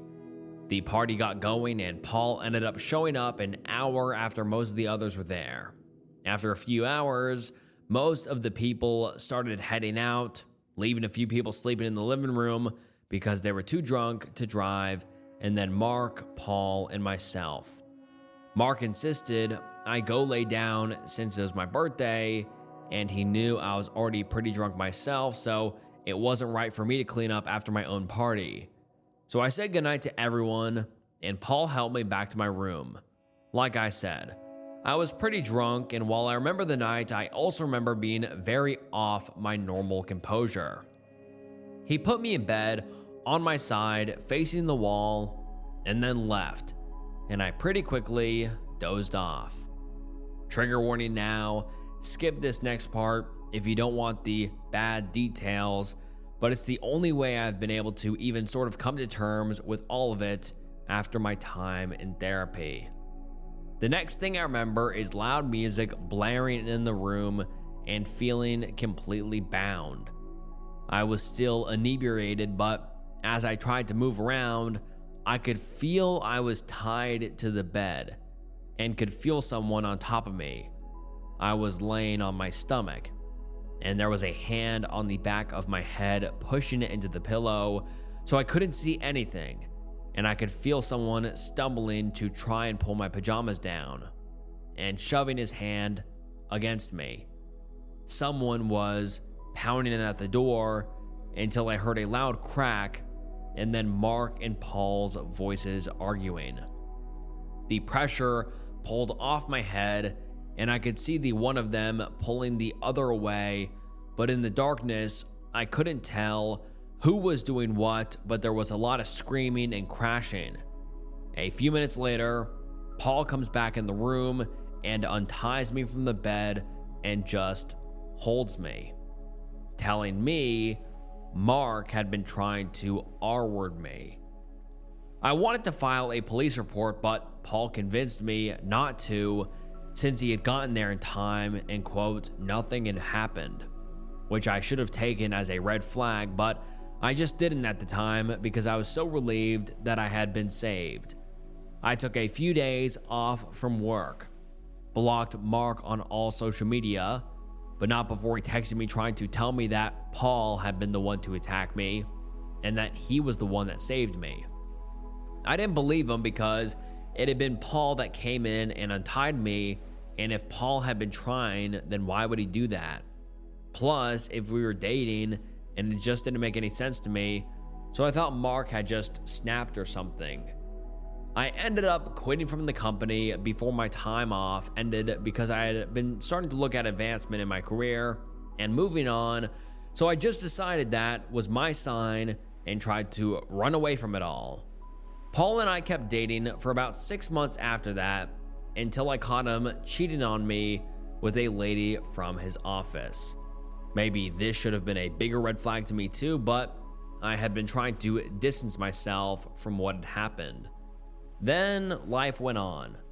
I got comfortable in my new job, stayed away from getting too friendly with anyone from work, and have never had a close guy friend again. Occasionally, I'd see Mark at the grocery store or around town. Like I said, we had lived closer to each other, and neither of us moved, and I never felt the need to, since he kept his distance from me completely. And I thought I was mostly over what happened half a decade ago, until I get a notification a few hours ago that Paul had messaged me. I thought that was odd because I had blocked him. He made a new account, but I opened the message up anyway because of curiosity. I don't want to share the whole message because there's a lot of personal details in it, so I'm going to just hit the important details. So, according to him, Paul is an alcoholic and has been for years. Even back when we first started dating, he pretty much was always drinking something or looking for an excuse. He got fired from his job for showing up to work drunk and assaulting the receptionist by trying to force his tongue down her throat in the front lobby at 9 a.m. He was in court-mandated AA, and as part of his recovery, he was trying to make amends with anyone he has wronged because of his habit. And finally, Mark never tried to R-word me. It was him. He had been jealous of my friendship with Mark and saw an opportunity to get him out of the picture because of how gullible I was. His words. I'm not gonna lie, I threw up after reading the whole thing. He had so much detail behind all of it that I just felt sick to my stomach that he not only remembered everything, from how he had secretly put ties on my bed before I even went to sleep once he saw how drunk I was getting, to how he beat the crap out of Mark and threatened to kill him if he went to the cops. I know it's not a healthy reaction, but I've been drinking a bit since all of that messages hit my inbox, trying to decide what to do. I know I need to call my therapist to talk about all of this, but my mind keeps going back to Mark and how betrayed he must have felt over it all. I even unblocked him on all my social media. He never blocked me, so his profiles popped back up pretty quickly, and I've been trying to decide if I should message him or not. I know logically that Paul should be the one messaging him as a part of his AA stuff, but I'm also pretty sure that Mark did block him since Paul mentioned not being able to find him on social media. But he also might not have remembered Mark's last name either, so it might be hard to find him. So I guess my question is, should I message Mark? What would I even say? Sorry, I didn't believe you when you said you didn't try to R-word me? Short update / edit. A close friend of mine answered her phone and is swinging by to spend the night with me here just so I have a shoulder to cry on, because I could just use a good cry right now. I'm going to leave Mark alone for now while I get my thoughts in order, but I'll probably send him a message in a few days once I can talk to my therapist. I did put the wine away. It's not helpful right now, and I don't want to make the wrong decision and message Mark strictly on a somewhat drunk impulse. And now let's get into some of the top comments. One user says, yes, you should message him because that has to be an open wound for him that never healed. If he came in to try to stop Paul and ended up being the bad guy when he was actually the good guy, is a punch to the gut. And never being believed about it is a constant pain that never really goes away. Good luck, that Paul guy.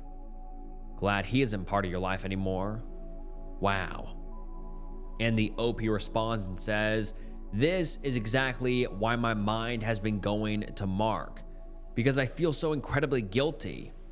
I've been sort of, I guess, cyber stalking him a bit here and there, and it seems like he's had an okay life, but I just feel like I owe him some sort of message now.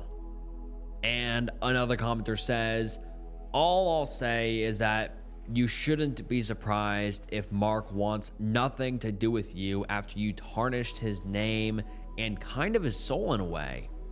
I'll bet that because of this, there's more than a couple of people that think of him as Mark the R-wordist, not just Mark. I hope you learned that you shouldn't believe the first story you're told when someone else's life is in the crosshairs of your poorly informed decisions. Y'all can get mad at that if you want, but this isn't a time to coddle anybody's feelings to avoid speaking an uncomfortable truth. There can be two sides of an argument without anybody needing to go to call their therapist because they got triggered over an ounce of opposition. I'm sorry any of this happened to you at all. That should have never happened. But what happened to him is even worse, and at the end of the day, you are the villain of his story. And the OP responds and says, "While I completely understand that might be Mark's reaction, and it is totally understandable if it is, I want to make it clear that I didn't ever go around calling him that or outright telling anyone, even though my first instinct was to file a police report. Paul had stopped me when I had brought it up, and in hindsight, it's probably because the investigation might have revealed it was him, but I never told the company I was quitting because of Mark or anything like that, and only a handful of my close friends and I, and my therapist, even know of the assault. While that doesn't stop gossip, which may be what you're referring to, I didn't actively go out on the streets screaming Mark was a R-wordist. I'm also not saying I expect to even want to be close friends with him again. And maybe now this is just my own selfish guilt that is telling me I need to tell him. But as other commenters have mentioned, and I'm taking the advice of, it's better for me to process this new information and talk to my therapist first." And the OP gives us an update the following morning, which reads as follows. "I went to bed last night after putting the wine away when my friend got here and woke up to so many comments and PMs that I can't quite give it back to everyone without being repetitive. So I want to just answer a few common things I've been messaged or seen. In a comment I mentioned I have told a handful of friends. To be specific, I told 3 plus my therapist. I didn't have a whole lot of close friends back then and wasn't a part of a big friend group either. That said, one of those 3 were here with me last night after I got a hold of her, and she's every bit of disgusted, as pretty much everyone else. I can't say for sure if any of them told anyone, and honestly, given the passing of time, I wouldn't expect them to have the same crystal clear image of who they might have told, but I do understand this might have spread without me knowing. I am looking into statute of limitations in reporting in my state here. From everything I've read over coffee this morning, I believe it hasn't passed, and as several have mentioned, he literally gave me a written confession.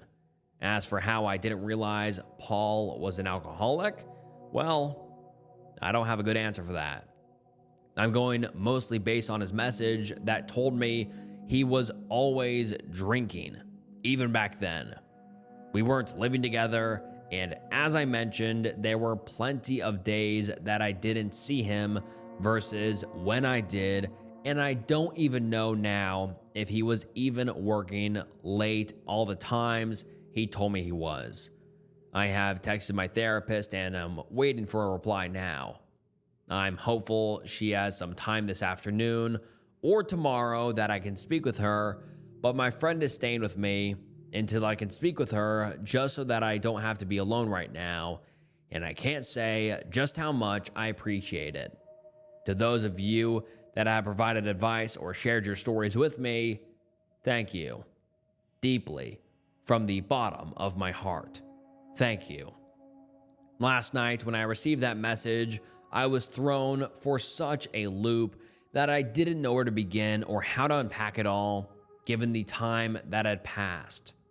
Old wounds can be reopened so easily, and this one was a scar that didn't need much to make it pop. And then we got an update a little while later, and let's get into it. First off, I want to thank everyone who messaged me to check up on me or to share their own stories with me. I truly appreciate each and every one of you. I would like to start this off by first saying I haven't gone back to the wine, though I did super desperately want to yesterday. I haven't really been much of a drinker since that night 5 years ago, and last week when I learned the disgusting truth about Paul. To those, if you're hoping I would file a police report, I did. I spoke with my therapist at length the Monday following my post, and she was shocked but extremely helpful in helping me process everything. And she spent some time what should have been the end of our video appointment, looking up the statute of limitation laws in my state. There are none for the type of crimes he did. And while she warned me that my report might just be added to a pile of other charges Paul could possibly have against him, given that he was assigned court-mandated AA. All the same, I filed the report with screenshots of his messages to me printed and attached. I'm not sure what to expect from that, and at the end of the day, I hope he has an absolutely horrible life if it goes nowhere. Now, as for Mark, my therapist was incessant that I, at the very least, write him something, whether it be a letter to mail him or a message on Facebook. He never reached out to me after I unblocked him, but given what he thought I thought of him, I think it's understandable. She, like many of you, pointed out that while he knew he was innocent, the thought of someone believing him capable of something monstrous like that could have weighed on him for all this time, and even if his reception of my message wasn't ideal, he deserved at least the closure that this new turn of events could provide. I took a few days writing and rewriting a message in Notepad. I didn't want to accidentally hit send before I had the wording right. And each time I sat down to write it, I felt like I came up short, even though the message just got longer and longer. Again, I didn't think just saying, "Oh, guess what I learned? Paul's an absolute psychopath last week, surprise," would have been super appropriate either. But I wanted to find the right balance. So here is the message I ended up sending him. Quote, "Hi Mark, so this is a bit out of the blue, and I really don't know how to start this, so I'm just going to put it out there. I'm sorry for not listening to you. Paul messaged me last week and revealed everything, and I'm just sorry.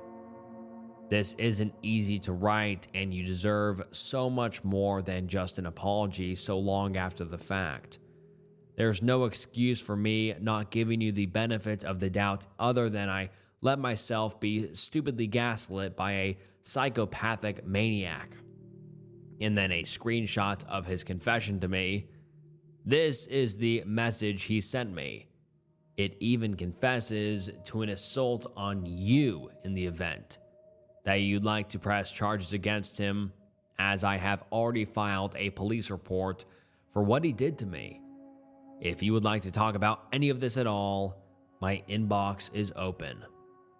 If you want to tell me to F off, well, I guess I understand that too. I'm not sure what I expect really, because this has ripped open a wound I would have been trying to heal, and I'm sure this might cause you some distress, but I felt you, at the very least, deserve to know. I know I probably could have said more, but anytime I kept trying to write, I felt like it was just me making excuses.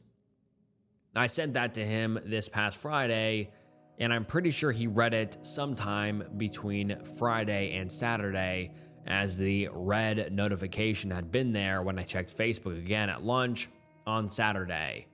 I had been out with my friend Jenny, who had stayed over with me after I learned the truth, and when I told her I had messaged Mark, she wondered if he had responded, so I checked. Last night at around 6 p.m., my phone dinged, and while I thought it might have been a text from Jenny or maybe my mom, I don't really text or talk to a lot of people, I actually found that Mark had sent me a reply. Quote, "I wish you would have listened to me back then, but I'm glad you know the truth." I thought that was all he was going to send me when the 3 dots kept going across the bottom of my screen. He was still typing when he sent me pictures as well. They were graphic, and Paul's assertion that he had beat the crap out of Mark did in fact also come with documented proof from him in the form of pictures.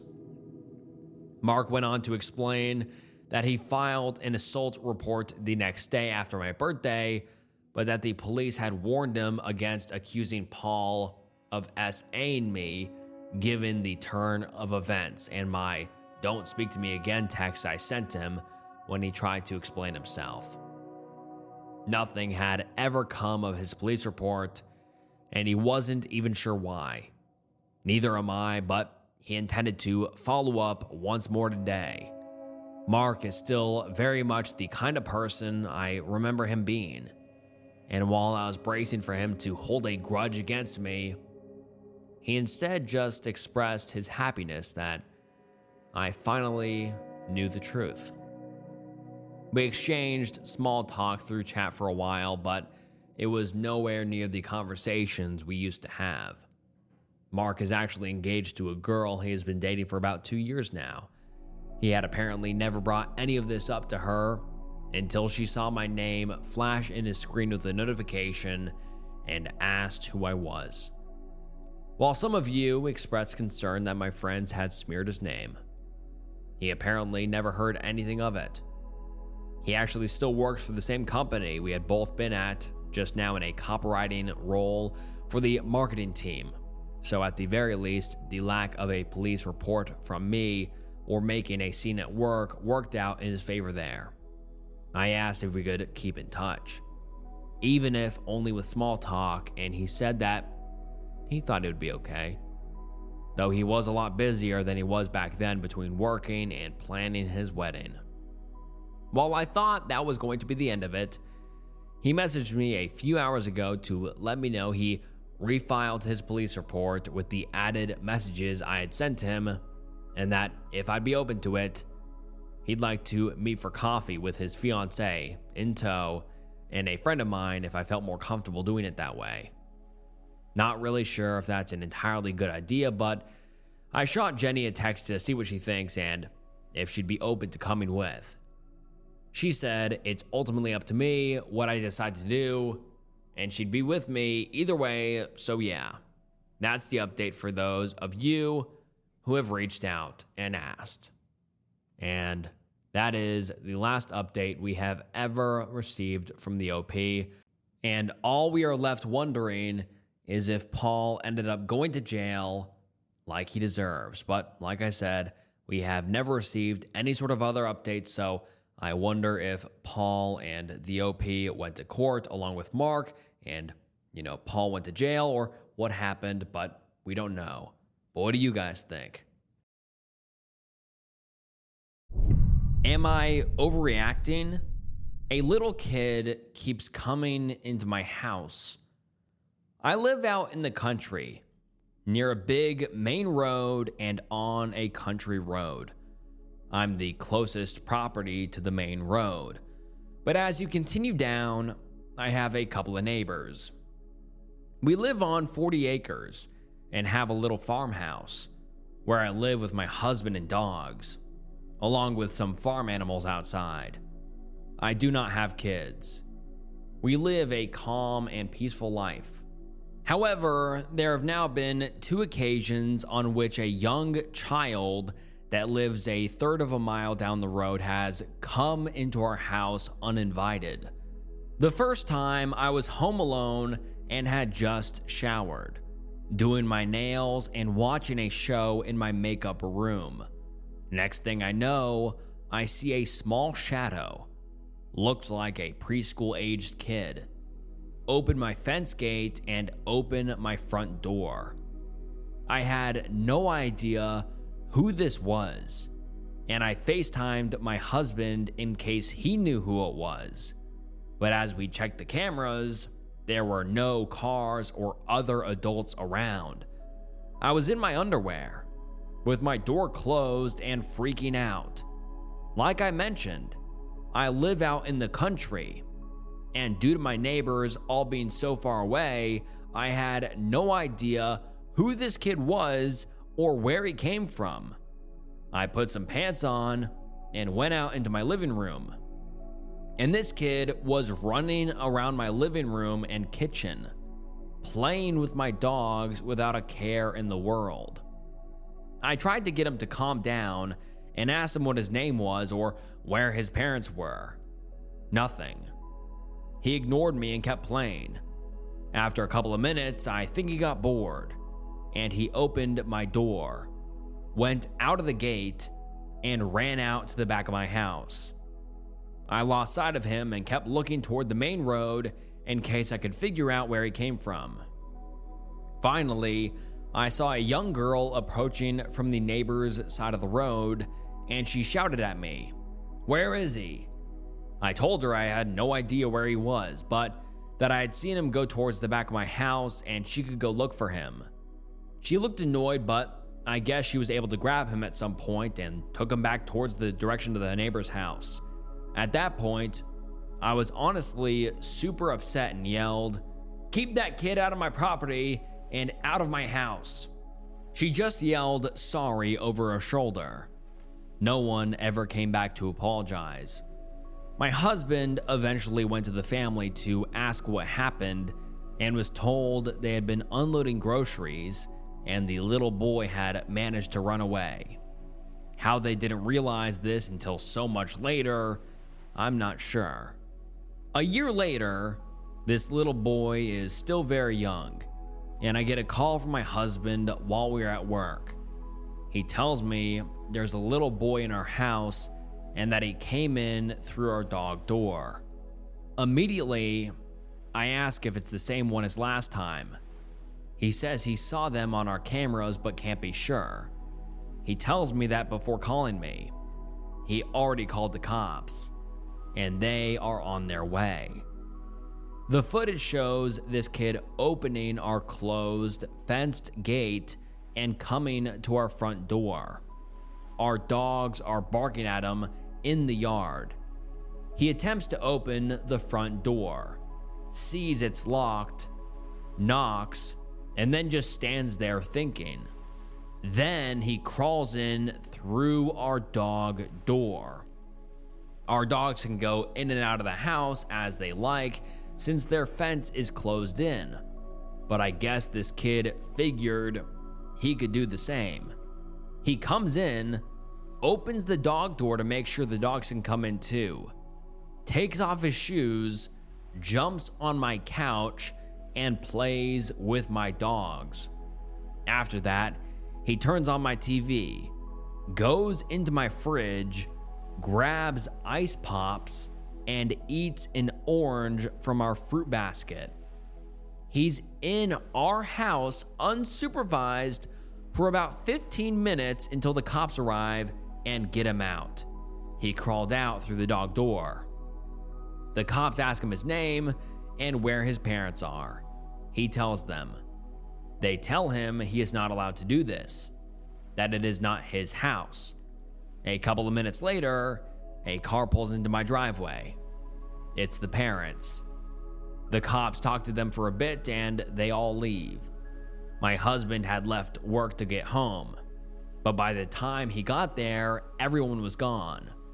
The cops basically just said it was a kid being a kid. My husband then went down to talk to the neighbors and told the parents to take care of their kid. I was upset because he didn't wait for me to go talk to him. He knew how upset I was. The dad apologized and said the boy had been grounded and snuck out through his open bedroom window. Apparently, he likes to just play with my dogs. The dad told the little boy to apologize to my husband, at which point the boy spit at his dad. A week later, my husband got a call from the parents asking if, by chance, this kid was in our house again because they could not find him. We were both at work and didn't see him on any of our cameras. At this point, I've calmed down quite a bit, but as soon as I think about it, I get mad again.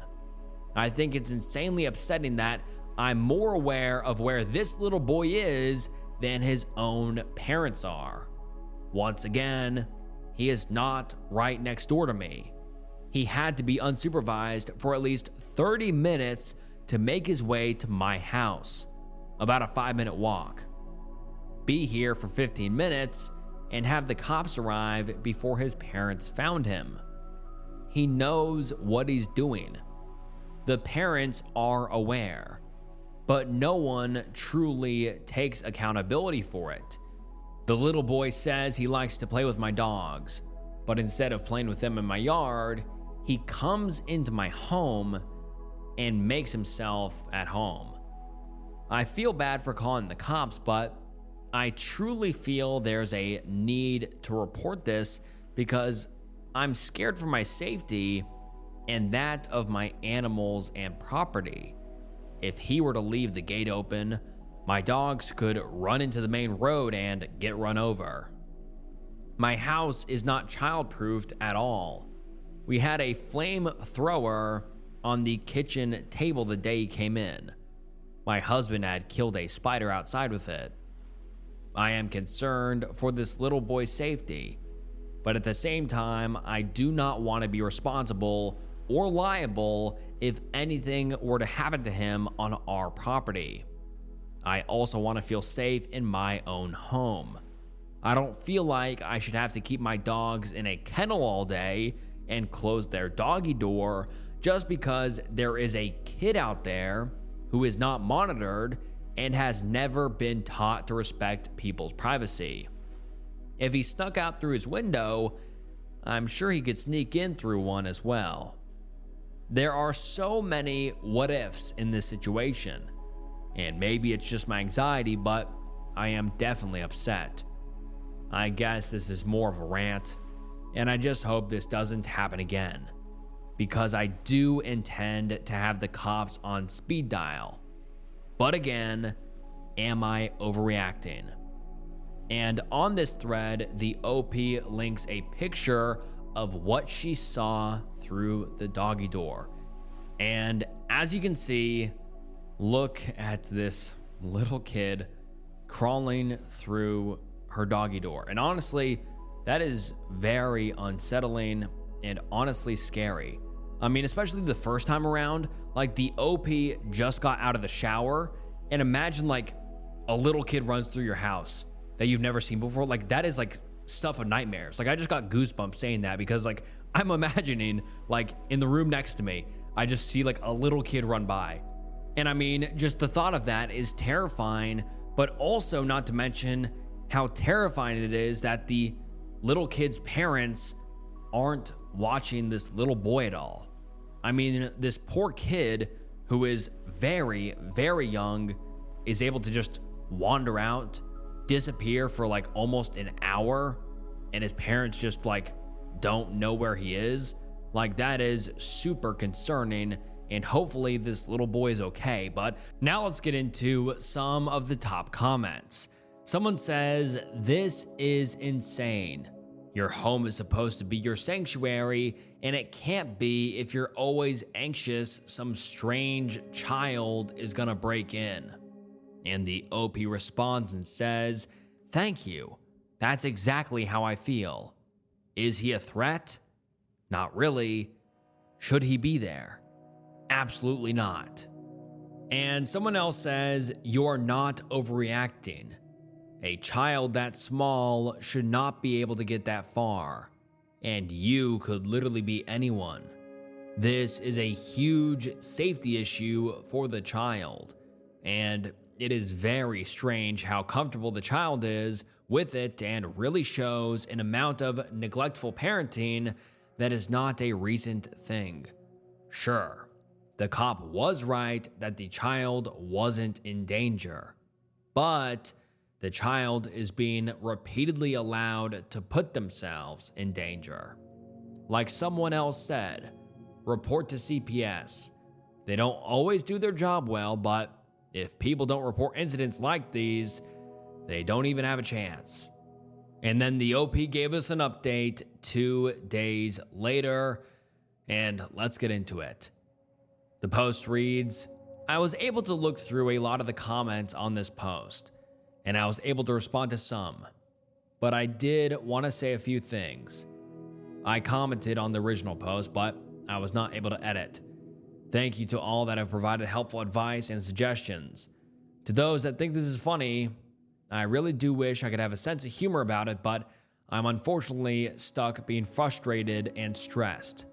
And to those who think it is fake, I wish I could make this up. Given this situation has occurred more than once at this point, I do feel like calling the cops was the right call, and we will do it if this happens again or if I see him on the property unsupervised. I do not want this boy to get hurt, go into the property of someone who does not care that it is just a boy, and get hurt, etc. A lot of the comments made sure to let me know of our liability if something were to happen on our property, and I want to make sure there is a record of this. I unfortunately did not call the cops when this happened the first time, since it was such a random incident. A lot of people suggested he could be autistic or neurodivergent. I understand it could seem that way, but I don't think it's correct to just assume or diagnose him based on a post. Regardless, I think for me it goes back to the parenting. If the parents were aware that his running away / hiding / etc. was a problem, I think the most responsible thing to do would have been to let us know and address this, so it did not catch us by surprise. Neurodivergent or not, what he is doing is not okay or safe. We will definitely be putting a lock on our gate, and we'll look into getting our dogs some sort of chip / collar sensor dog door so they can continue to go in and out, but also lock that way in. I really hope the family ups their security in their home as well. While these are the only times we have had a problem with their boy, we have unfortunately also had issues with their animals coming onto the property. Their horses would break free of their enclosure and come onto ours and eat our hay. I get it. They are animals. But from the looks of it, they were very hungry, and this happened more than once. The owners never really took any responsibility for it. Secondly, we had recorded incidents of their big dogs coming onto our property and attacking our farm animals. They would let their dogs loose and they killed a couple of our chickens and some baby sheep as well. We did contact them on several occasions as soon as we saw the dogs on the cameras. And while they eventually did end up keeping them tied up, the dogs kept getting loose. My husband called the cops to ask what he could do to protect from the dogs, and he was told that since they were on his property, he could shoot if he wanted. My husband and I love and care for our animals and wouldn't ever want something like that to happen to them. So obviously, we never did anything to hurt the dogs. It was hard to tell whether they were killing out of hunger because they weren't fed or just out of instinct. We also just wanted to keep a normal relationship with our neighbors, and harming their animals wouldn't be a good way to do that. But it was a very upsetting situation. I am unfortunately not sure what happened to the dogs. I have not seen them around. A lot of people were surprised by my dogs being so chill about this. I forgot to include a picture, but they are 2 Maltese / Shih Tzu mixes and 1 small mutt, potentially Schnauzer. He was a rescue. Overall, small, loving dogs. all bark and no bite, and very excited to play. Therefore, I am glad they are not a huge concern in terms of causing any sort of damage. But one can never be too sure, and like many said, they are animals after all and can be reactive unexpectedly. There was a comment that said, quote, "I am totally on board with it takes a village, but you just can't draft people into your village without their consent. If this kid had found his way into your life in a way that made you feel less violated, maybe you would have opted to join his village. But he didn't, and that's not your fault. OP, if it's anyone's fault, it's his parents' fault," end quote. And honestly, I really do agree. I have never had this kid or his family over to my house, much less inside. We have had very limited interactions. Most of them have been to address problems caused by their animals, which my husband has mostly dealt with. I am perfectly fine with having a good relationship with my neighbors, but we truly do all live so spread apart that it is hard to connect with them. Some suggested I make this kid my friend and have him over, but truthfully, I do not feel comfortable having him come over or doing play dates with my dogs. Maybe if we had a proper introduction, I would have been more open to the idea, but at this point, it just makes me feel like the more comfortable he feels to be here, the more he will, and I personally do not want to deal with it. He intruded on our privacy more than once, and I am not inclined to be more involved with this family than necessary. And about the flamethrower, my poor husband was getting so roasted. Get it? Pun for this. And I just want to say, no, he is not crazy. That was my bad. We call it a flamethrower. I'm not sure why, because I Googled it and these things are intense. It was a propane torch. We have a wood stove and keep a torch inside to help light it. We just got done cutting hay in the field, and I've noticed more spiders near our house since then. The reason my husband used the torch was that he saw a huge wolf spider carrying their babies on their back on the pavement outside our front door. If he would have squished it, they would have all ran off everywhere, and I personally prefer them out of my house. This is not our preferred method of killing spiders, and the torch serves a more normal purpose. He left the torch on our kitchen table before he left for work. Either way, it is kept inside the house, and I would assume it's not necessarily a child-friendly device. And now let's get into some of the top comments. One person says, as an attorney, a parent, animal lover, this is a disaster in slow motion. These people are completely irresponsible parents and animal owners. I wish there was some way to hold them accountable, but short of investing significant funds to secure your property via tall fences and locking gates, I don't think it'll stop. And someone replies and says, if their animals are visibly malnourished, they could call animal control. Also, for the animals the dogs killed, I'd have sent them a bill. They apparently don't give a damn until they are held accountable personally. So hitting them in the pocketbook is probably the only way to change their attitude.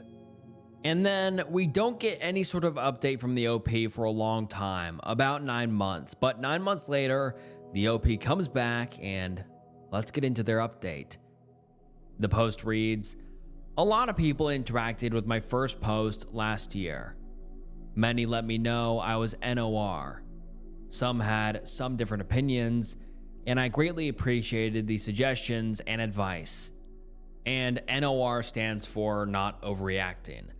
I did end up calling CPS to make a report for that incident. I now have locks on the gate to my yard.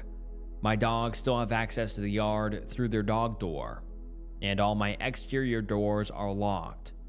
We still have cameras on our property as well as the one in the living room.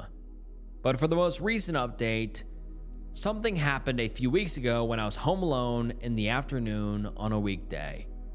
Almost a year had passed since the last time he crawled into my house through the dog door.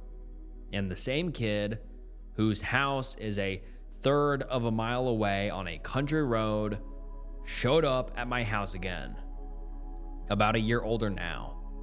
Recall, we live on a 40-acre farm and have no connection or relationship to this kid or his family, besides the various times he has barged into my house uninvited. As soon as my husband got a notification that a person was detected on the cameras and no vehicle was seen, my husband checked the outside cameras and noticed the kid was back. So he called me to let me know. I looked out the window and this time, the kid was shirtless and pantless, only wearing underwear and muck boots. I immediately called the police. They took approximately 35 minutes to get to my house. I live in the country on 40 acres. In the meantime, the kid played with my farm animals outside and ran into the open garages and shops. My geese and turkey, which are aggressive and do attack, seemed to scare him off enough that he did not want to get near them.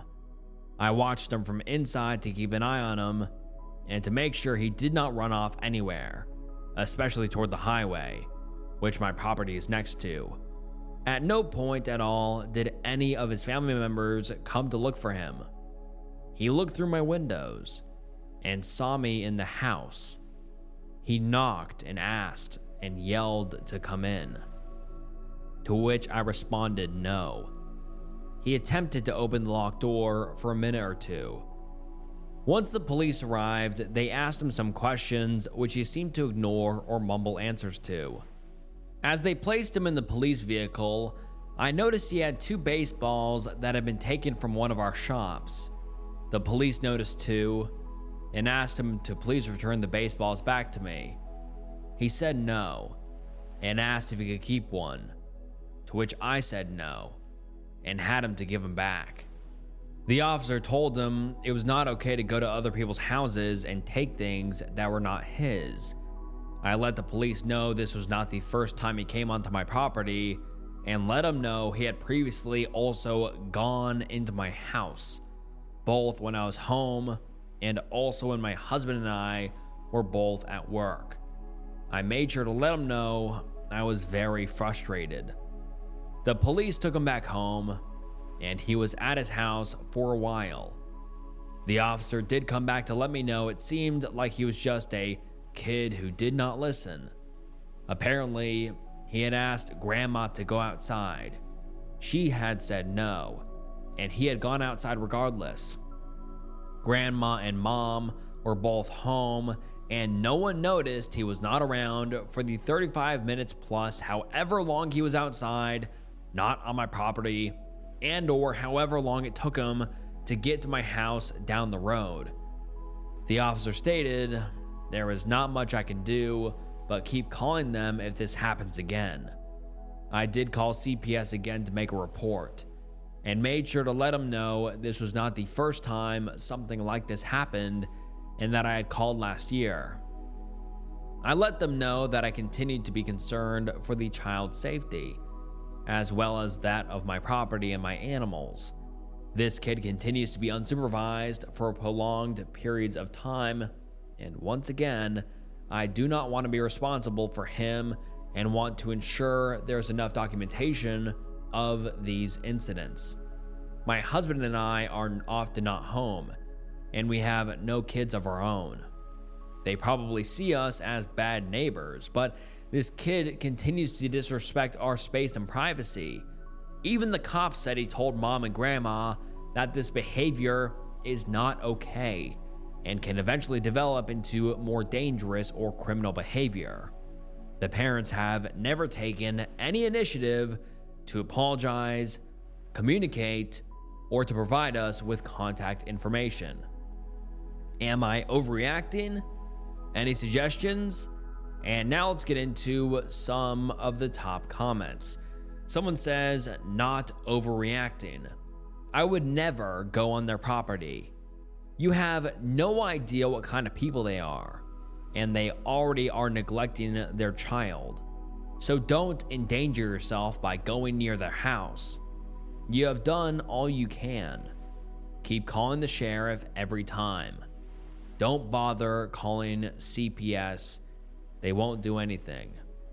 And the OP responds and says, I've had the thought of taking him back home myself, but I just do not feel comfortable since I have been home alone on both occasions, and I have no idea who is at his home. Someone else comments and says, not overreacting. You're doing everything you can. I would continue to call the police and CPS whenever he shows up. His family really is too much. And a commenter replies and says, yes, every time he arrives, call the police, make it their problem and create the paper trail. I don't think continuing to call CPS will help anyone here. The police will report to them now and take that off your shoulders. Also, if this happens again, you should stress to the police that not all of your animals are friendly, and the child could get in trouble. I feel like the parents will only care if that eventually happens. I know wandering and escaping can be habits of neurodivergent children. His parents really need to get an AirTag on him via a bracelet or in his shoes. This is so stressful. I also don't think you walking yourself to their house to talk face to face will help. Reasonable parents would have already come to speak to you and apologize. These aren't reasonable people. And the OP responds and says, I will definitely continue to call the police. If the parents, from the beginning, had provided me their contact information and had taken some sort of accountability, I feel like maybe it could have been dealt with on a more personal level. But they have never taken the initiative or responsibility. And I feel like the only way they will maybe take this seriously is if police continues to be notified. Another commenter says, not overreacting. I understand calling CPS on a kid would feel intense or harsh, but it's so realistic. This kid is not in a good home that can handle his bad behavior effectively. It could escalate and get himself, you, or plenty others hurt. Just keep documenting it and beef up your security however you can. I'm really sorry. This has both got to be frustrating and feel tough to do. And a commenter replies underneath that and says, yeah, I posted something on another thread. Lots of people act like calling CPS is a punishment for the parents, but their concern is the well-being of the child. Don't hesitate. It's their job to figure out if the child is safe, not yours. And the OP replied and said, that is what the CPS lady I spoke to on the phone told me. I am not trying to hurt this family at all, but CPS needs to be aware of the situation. And another person says, hundreds of people told you to trespass the kid on your last post. Why haven't you done this yet? It's really the only lane you have at the moment. And the OP replies and says, the cops told me that because he is a minor, I am unable to press charges. They refused to press charges against the parents either, and cited the reason for my call as a welfare check. And someone else comments and says, if this is happening in the middle of the day, why isn't he at school? Unless it's summer or a weekend. Seems like a case of neglect that they don't even know he's missing. Please keep calling the police and file a CPS report. Also, document each time he has been on your property without your permission, breaking and entering, trespassing, etc. Keep copies of the videos. It may be worth it to consult with an attorney to see if they can send a letter confirming the child or any other family members are not permitted on your property, and perhaps anything else we haven't thought of here. It may also be interesting to contact the local school district/school, and if he is trespassing during school hours, let them know this is going on. I wonder if he is being homeschooled or just never enrolled, or whatever the situation is. They may send out a social worker to investigate if they are not familiar with the family. And the OP responds and says, I'm keeping records, videos, and recordings. We may look into getting legal advice if this happens again. Thank you. And that is the last update we have ever received from the OP. And I really wonder what ended up happening. I mean, I really hope that CPS or the police went back to the little kid's house and really, talked to the parents, because this kid, in my opinion, is being obviously neglected. Like, these parents don't care that he's running out pretty often and also going into a random stranger's home. Like, that is beyond concerning. Also, it's just a very scary situation for the OP. The OP is at their house doing whatever, and a little kid crawls through the dog door. I mean, that's scary. Like, I wouldn't know what to do, and the OP didn't know what to do either. And they're going to have to continue to deal with this because the parents are just being neglectful. So I really wonder what happened, and I'd love to hear your guys' thoughts on it. So please comment down below on what you guys think about this. My boyfriend displayed my explicit pictures on a wall of women he and his friends have slept with. I feel like my life has been ruined. This all just happened 1 hour ago, so I'm really shaken. I'm sorry if it's too long. My boyfriend and I have been together for 2 years and 4 months. We met at the college that we go to. My parents live in the same city where our school is, but my boyfriend lives about 6 hours away. When school's in session, we both live on campus. I haven't been able to see him since it closed due to the pandemic, and we had to go home. Some background. My boyfriend has a group of friends in his hometown that I've never really liked. They've been friends since high school, and believe me when I say that they still belong in high school.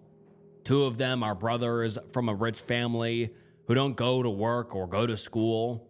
They spend their days smoking pot and playing video games. One of the other friends is in the military, and the 2 last friends, and as well as my boyfriend, are in college, but all go to different schools. It's pretty rare that they're all home at the same time, especially with the one being in the military. He's away a lot. My boyfriend is really protective of the time they have together.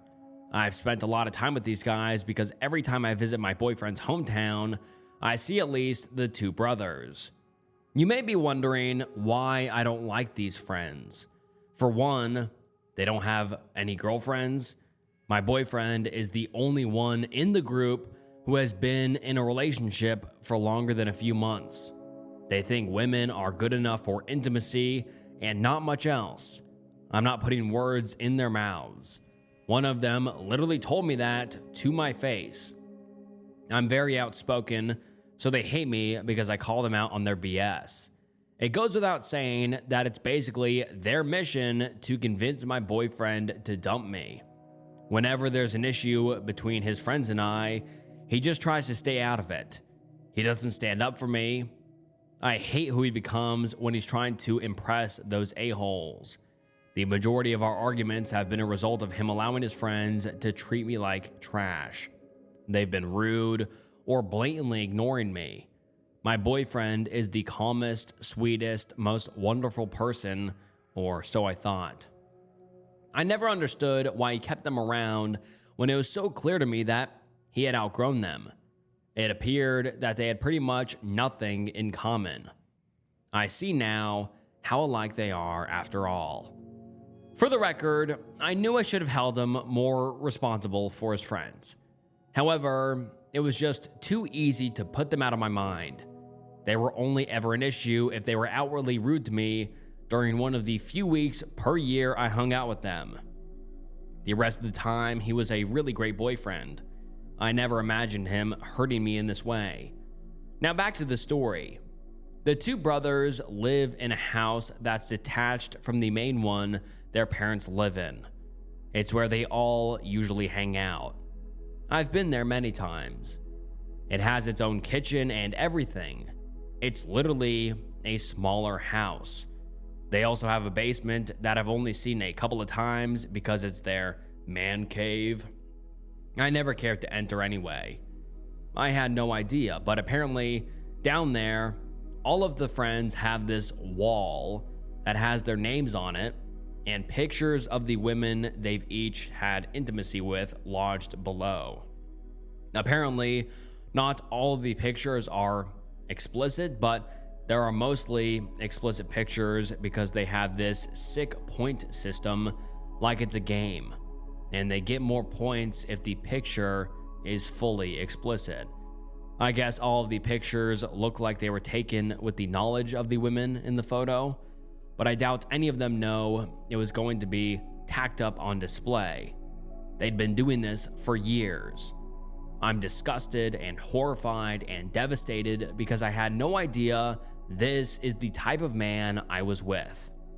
I found out because I'm friends with the sister of the two brothers, and she saw the wall herself.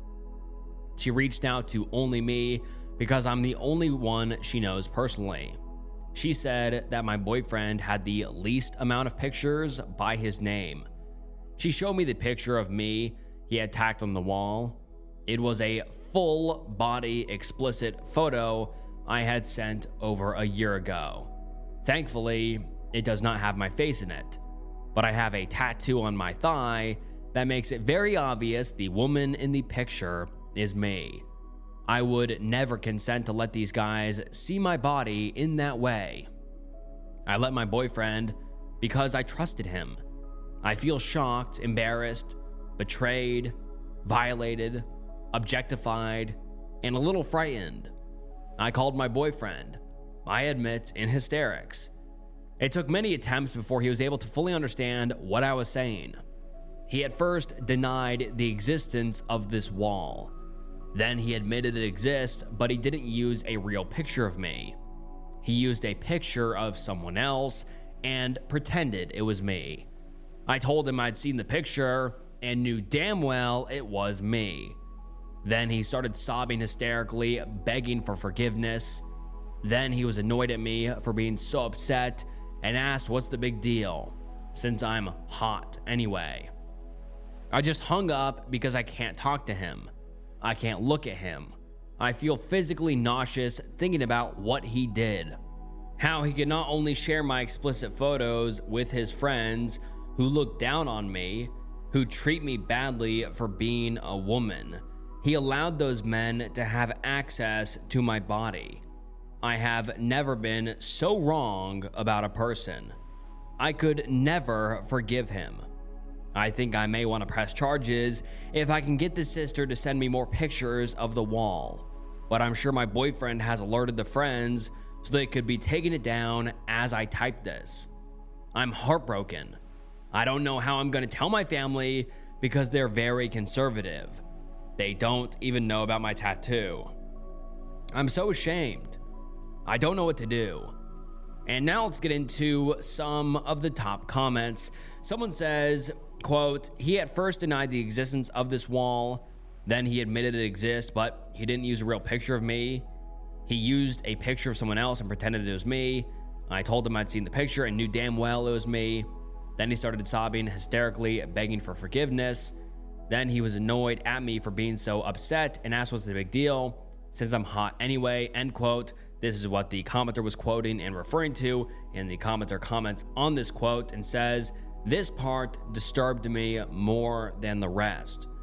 The fact that he didn't just fess up straight away, but went through the entire list of excuses shows he has no actual remorse. He may seem like a sweet guy, but he's obviously not. He and his friends are just a group of losers. And the OP replies and says, I can't believe that this is the man I loved. I don't know him. They are all terrible people. Another user says, you should press charges. even if you only have the picture of yourself. And if you haven't already, break up and block this guy's ass, along with all these other guys. I'm so sorry this happened to you. You should take legal action if that's possible. What a horrible thing for these boys to do. Absolutely disgusting. And someone replies to the commenter's comment and says, "What the F is this? And they have a sister too? Do they not care about her? Do they think she is only good for intimacy as well? This is messed up on so many levels. I hope these photos were not shared online." And that's a great point that this commenter just brought up. I mean, these guys have these pictures printed out and posted up on their basement wall, which is just deranged and unhinged as it is and just disgusting. But I mean, that is a real possibility. These disgusting weirdos took a picture and maybe posted it online, which opens up a whole other possible can of worms that would just be horrific. And so hopefully this commenter is wrong, and hopefully these disgusting weirdos didn't post this online. But the OP replies to the comment and says, "I sent them to my boyfriend over text. It bothers me even more that they went through the effort to print them out. I have no idea if there are any awful things he's done that I haven't found out about. I want to throw up." And OP, when told to tell her parents, the OP says, "I don't know how my parents would react. Telling them is what I'm most afraid of. They'll be so upset I even took the picture. And I think my mom will never forgive me. She is very religious. My dad is less strict than her, but he's anti-premarital intimacy. He and I have gotten really close recently, but I think this will ruin that forever." And then we don't get an update for quite a while, about 2 months, but 2 months later, the OP comes back, and let's get into the update. The post reads, "I wasn't prepared for the post to blow up as much as it did. Thankfully, aside from a few mean messages or creeps PMing me for explicit pictures, the majority of the messages I received were so wonderfully supportive that it motivated me to make some big decisions I will get to momentarily. I've even became friends with a few Redditors who reached out through my post. I thought I'd give an update on the situation for those who have been asking as my small attempt as a thank you. I'm sorry if it gets removed again." So the first thing I did was tell my family what happened to me. I separately told my mom. She was not angry at me like I had feared, not even after learning about my tattoo. She hugged me for a long time and we both cried. Then I had to tell everyone else. My dad was upset with my ex, and later he apparently told me that I've broken his heart and I'm disgusting. He doesn't know I know he said that, as my mom swore me to secrecy, but it was soul crushing to hear. My relationship with him is virtually non-existent now. It's like we have a silent agreement to interact as little as possible.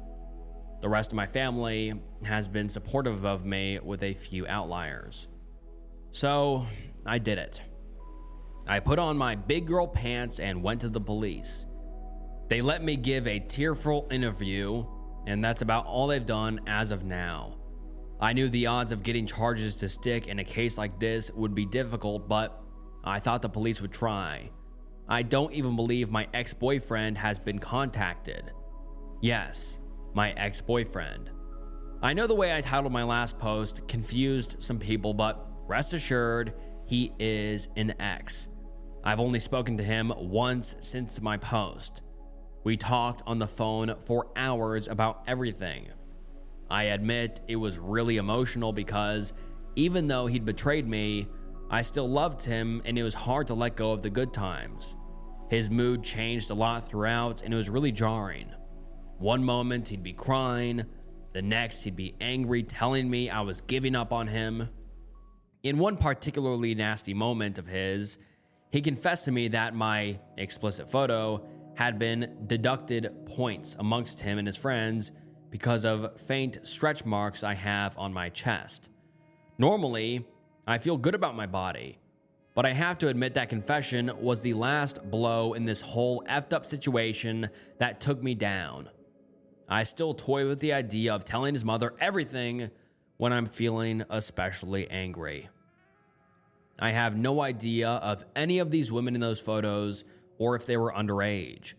The only one I know of who was on that wall is myself.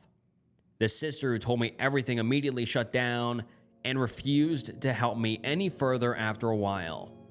I don't know if the wall is up anymore. I can't blame her that much, but it did suck because she was really my only chance at getting justice. I don't know how many of my explicit photos those men saw. I don't know if they're online. I reverse image search them constantly out of paranoia. Not everything to come out of this has been bad. Something I hope warms your heart as much as it does mine is something my mom came up with. She claims to like my tattoo so much that she wants one herself. She and I are going to get a matching tattoo together once the world goes back to normal. One she chose herself. And even more importantly, I saw my ex for who he really is, so now I get to move on and potentially find a man/woman with a soul. Thanks again to all of you. Much love. Does a verbally and mentally abusive man really mean it when he admits to his faults and says he wants to change? I've been with my boyfriend almost 3 years. It's been a seriously rocky relationship. He has been verbally abusive towards me, referring to me as stupid, an R word, spastic, B word, ugly, a piece of trash, worthless, and also wished a miscarriage on me and hoped that it hurt when I thought I was pregnant. For the past 10 months, he has also been breaking up with me and getting back together so frequently, it's almost a weekly thing. He's flirted with other girls behind my back and has binged on drink and drugs and left me to deal with him in some out-of-control states. Along with all that, there has been a lot of passion and chemistry between us. I feel a complete connection to him when he's not being abusive. I love the good person in him. I can honestly say I have never felt more comfortable and content when we are together. And when his personality is pleasant, I am in love with him. And I can't stop loving him. I ended things with him on the morning of my birthday after sending me a message saying, "You're a piece of crap. Happy birthday, you effing C-word." I wasn't even upset. I had just reached the point where I could walk away. Since then, he's been apologizing profusely, has admitted that he needs to mature and change his ways, has told me he doesn't want to lose me, and he wants to give me all the love I deserve. He's never talked like this before. I told him to change before, and his response was, "I don't need to change." So I'm questioning now if he really means what he is saying.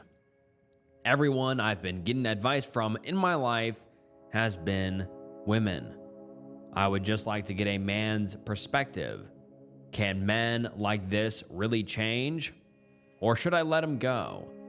It would be so much easier if I didn't love him. But I do, and it's so difficult to let go. And the top comment on this post reads, "Nope, that's pretty standard behavior for abusive people. They want you in their control, and they will do anything to get you back in there. You finally managed to get away. Don't mess that up now. It's just nice words, nothing more. Cut contact, block him, maybe sleep at a friend's place for a few nights so he can't come knocking at your door." And then the OP makes an edit to her post and says, "Thanks to everyone who replied. I have read all your messages. I have had a good think and have decided I deserve better and to move on. And unfortunately, the OP did not move on. And 7 months later, the OP comes back with an update titled, 7 months ago, I posted to r/askmen asking for a male's opinion if an abusive man can change. I didn't listen to the advice and paid the consequences. I think others in my position should see this. And the post reads as follows. Well, I was stupid enough to take him back. To cut a long story short, one of the conditions for me taking him back was that we tried long distance, as I went to study abroad from October to February. I have to say, throughout this time, I did see a slight change in him, and honestly, my insecurities about the past were the main cause of arguments, however. He did still have those abusive tendencies, playing mental games, threatening to have intimacy with other people, breaking up with me every second, etc. He was so good at what he did, though, declaring his undying love and other BS to reel me back in. In January, however, he suggested he moved with me to stay with me for my last month abroad. Silly me agreed. I paid for everything. His flights, rent, food. Was just so happy that we were reunited. Everything seemed to be perfect. But looking back now, the saying, too good to be true, comes to mind.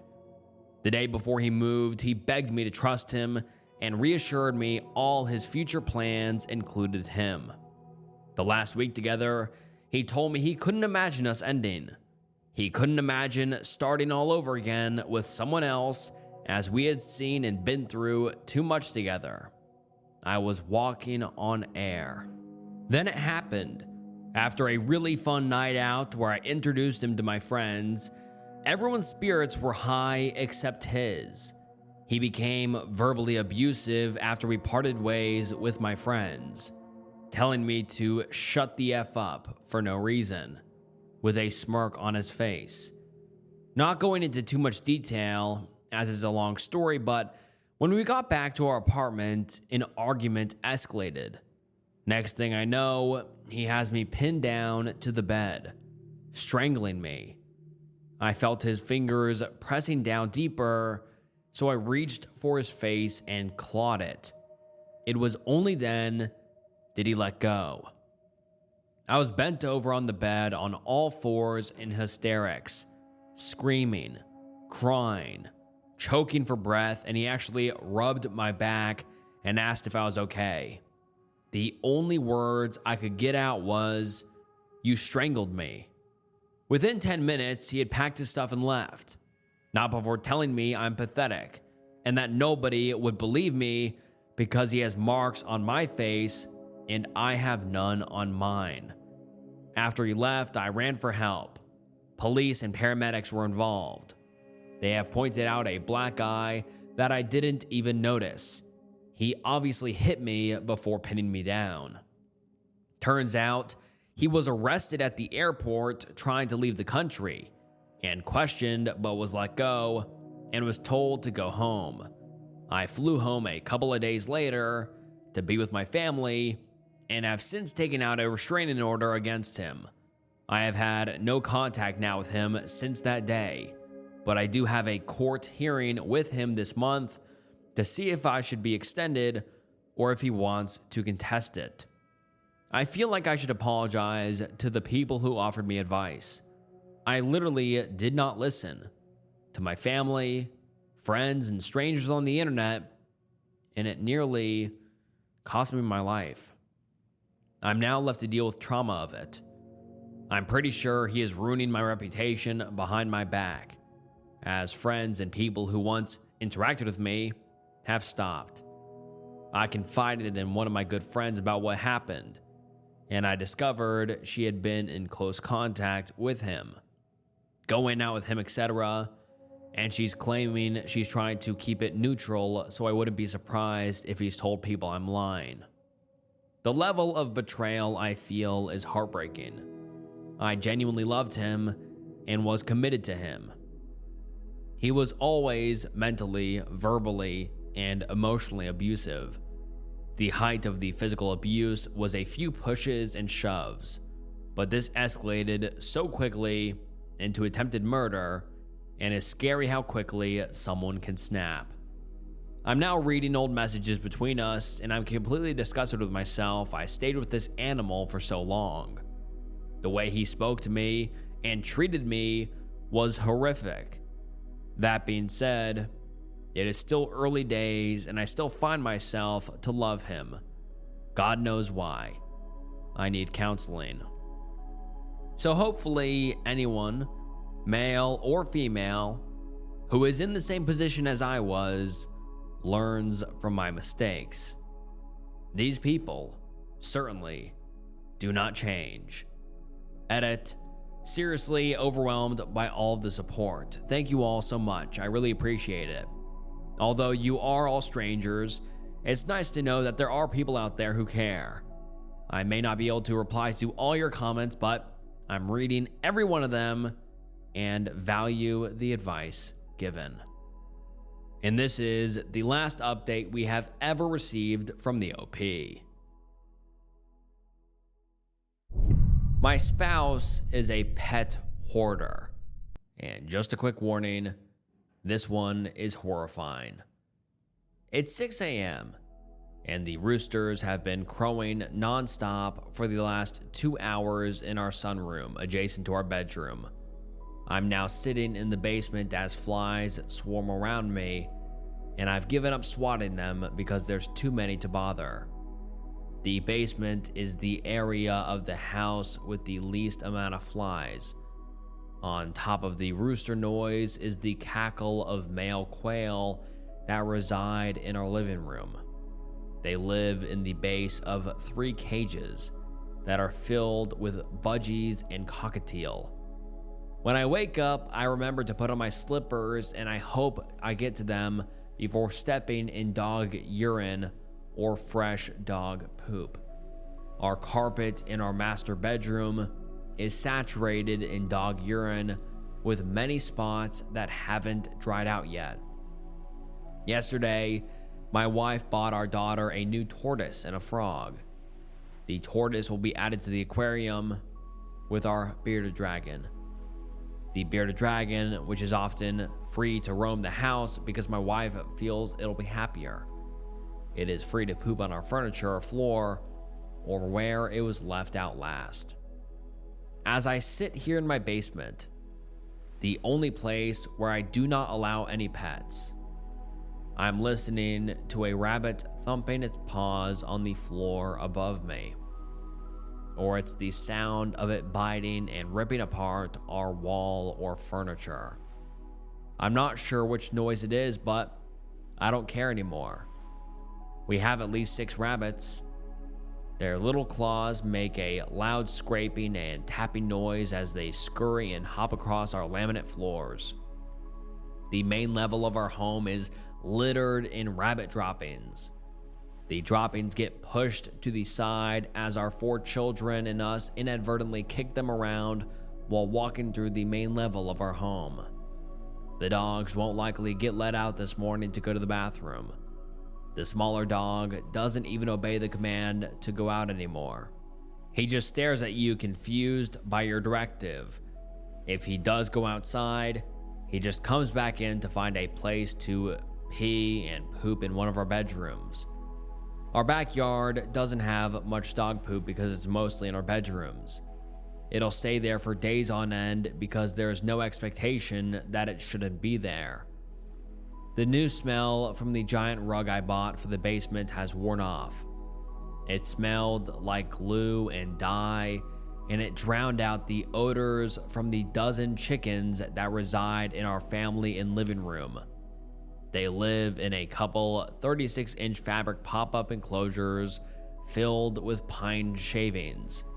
It is saturated with chicken, poop, and urine, and has soaked into our oak hardwood floors, permanently damaging them. The stench is eye-watering. We have a lot of feathered friends here.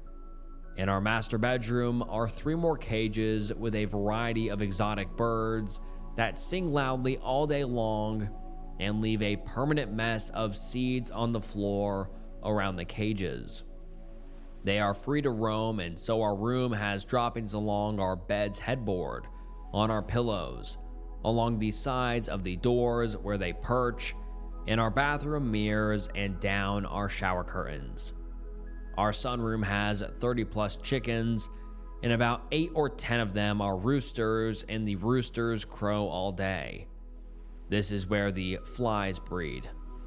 They come in through the 40-year-old siding door that is often left open. This door separates the sunroom from our living area and our kitchen. The flies swarm in, and at any given time, there are dozens of flies in our living space. The heat and humidity bake the sunroom floor, which is covered in chicken poop and urine, and the odor spreads through the house. Our house is in a suburban neighborhood. We do not live on a farm. In addition to these animals, we have 2 pet rats.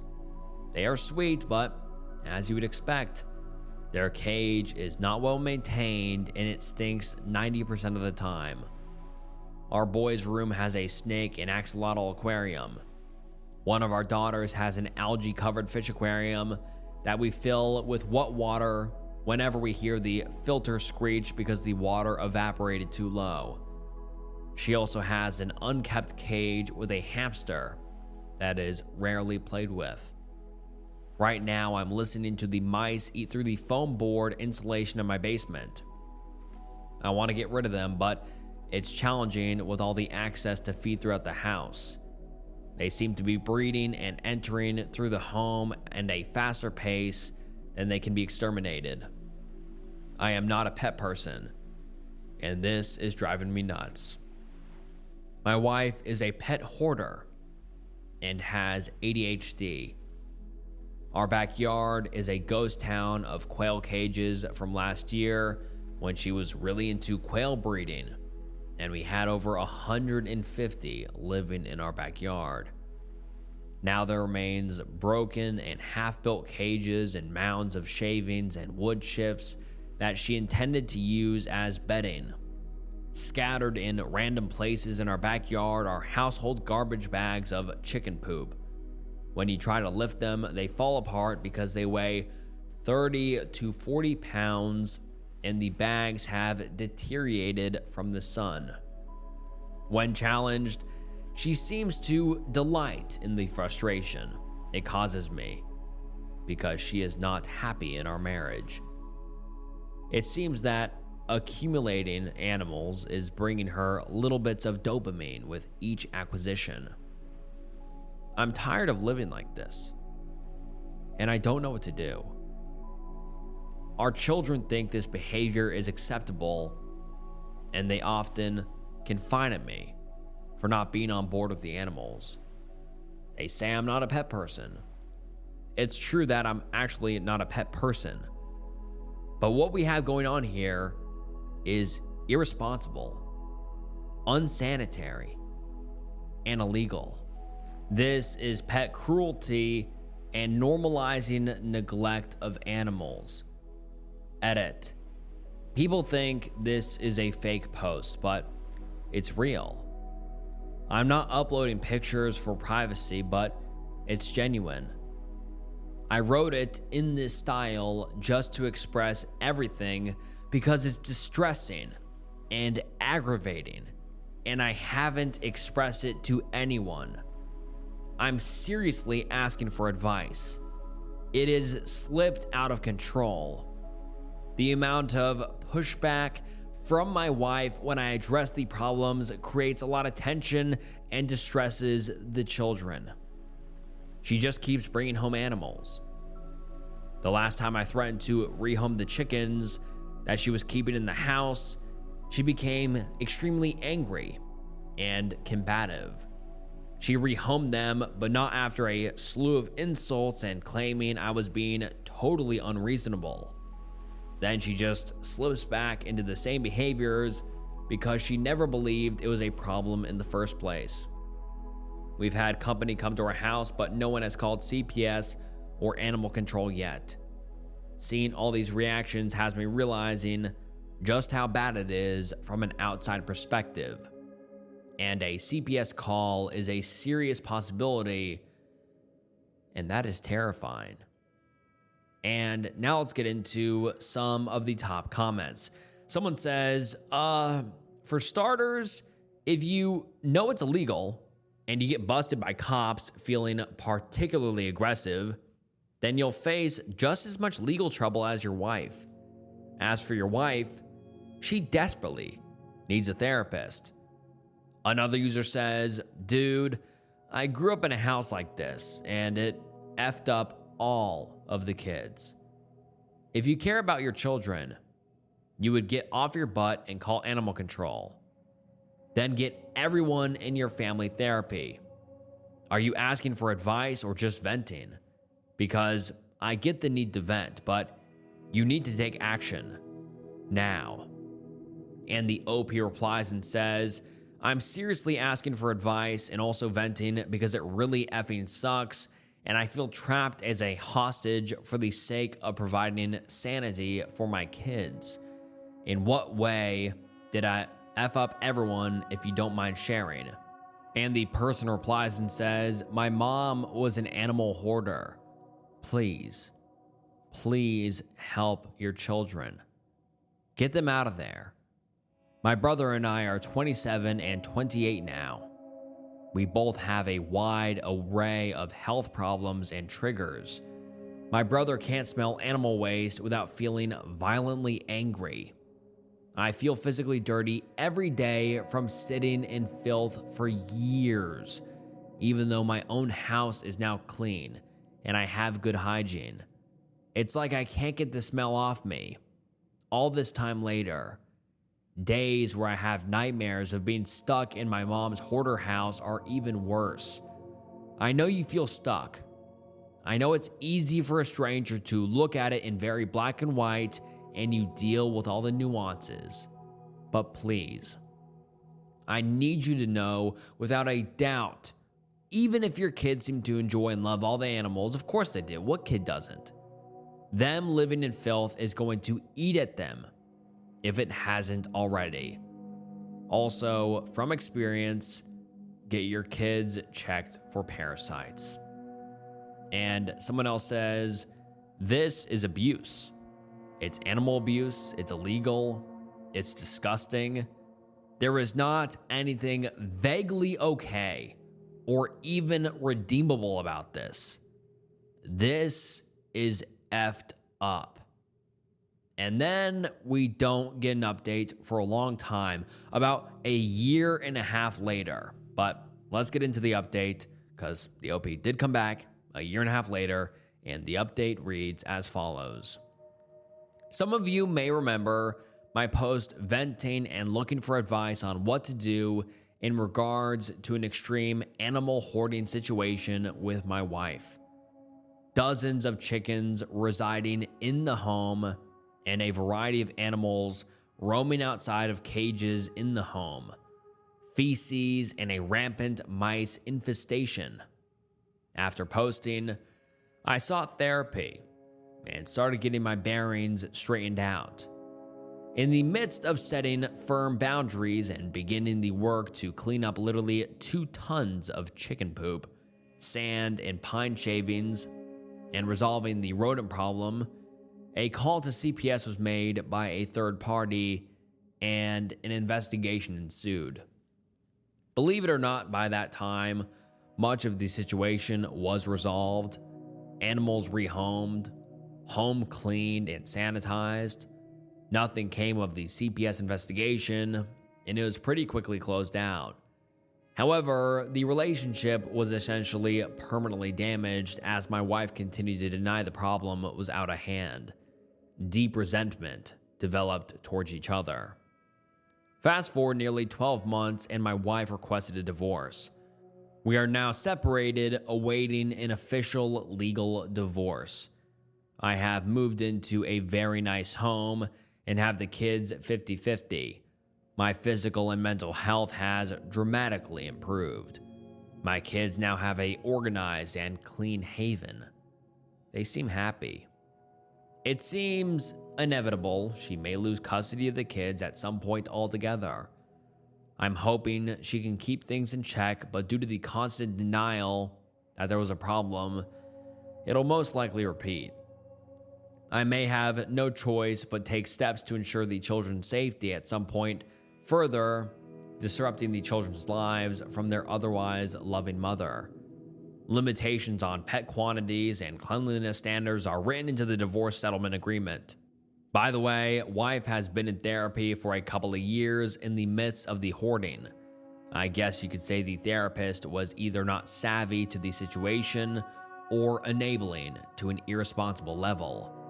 I'm leaning towards the latter. She became more and more emboldened that I was causing her problems as opposed to looking inward. Her therapist seemed to fuel the delusions as far as I could tell. Anyways, thanks for all your advice and getting me to wake up to the madness I contributed to through inaction. And then the OP gives us another update 6 months later titled, I called CPS and am having regrets about it. And this update reads, my soon-to-be ex-wife has a bit of an animal obsession, but otherwise is a loving and attentive mother. We share 50-50 custody of 4 children. When we split up last year, I had worked really hard to get the house cleaned up, helped to rehome dozens of animals and eradicate a mice infestation before moving out. Since then, she has collected dozens of animals again, and the home reeks of animal urine. My oldest child has reported that the mice have returned. There is so much animal feed around the property and inside the home that wild mice have endless food supplies. The dogs are not potty trained, and every caged animal cannot be cleaned regularly enough to keep the odors at bay. When I got the kids for the week, all their belongings, clothing, had the strongest, pungent odor of dirt and urine. My home is clean and smells fresh, and the kids' belongings made my whole house stink.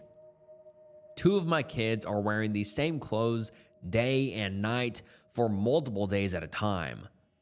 I called CPS based on my attorney's advice, and I feel awful about it.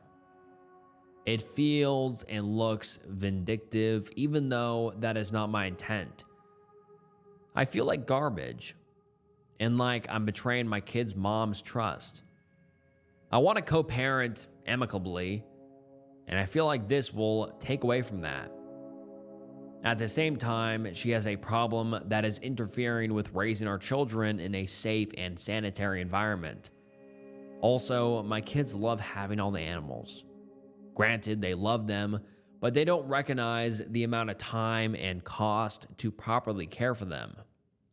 They just like the excitement of having a bunch of pets and animals. This is going to also strain my relationship with the kids to a degree. They don't realize that number 1, the animals cannot possibly be cared for adequately. Number 2, that they're going to school stinking to high heaven. Number 3, that the home is a health concern for them. And number 4, they see me as the mean dad that wants to take away all their precious animals, which are a part of the family. Part of me is just scared of my soon-to-be ex-wife, like actually afraid of my safety, lol. I don't know if she knows yet, and part of me wants to go over to her house and help her again clean up and tell her again to rehome the animals. I know this is not realistic, as it was the primary source of our arguing in our home when we were together. I told her before moving out that I would always expect that our home be sanitary and not overrun by pets again, but that I would be amicable and fair in our divorce process. Now it just feels like I'm being petty in the process of a difficult divorce, even though logically it's not true, but I can't help but shake a yucky feeling about calling CPS. And the top comment says, you prioritized your kids' well-being over doing the easy and comfortable thing. I can assure you that your kids will be thankful that you took steps to intervene when they are older. If you allowed them to continue to live like that, you'd be complicit in neglect and betraying your own children. It's not fair to them that they are living like that or going to school smelling bad. The only way your ex will change is if there are consequences for her actions. If you go clean up her house, you'll be shielding her from those consequences and enabling her to continue to neglect your children.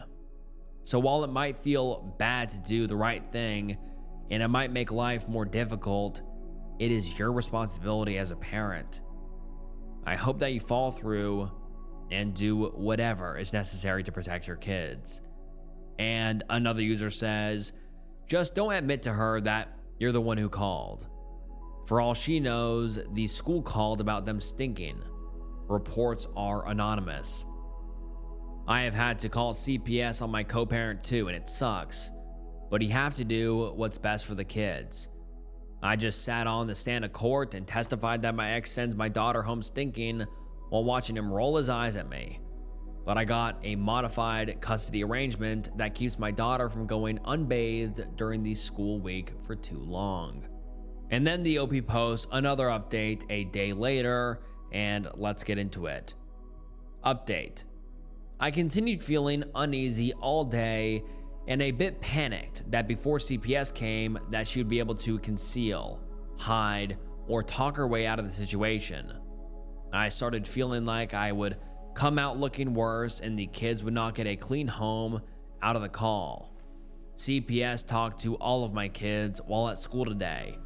My 3 little ones all reported that they are all fine from what I could tell.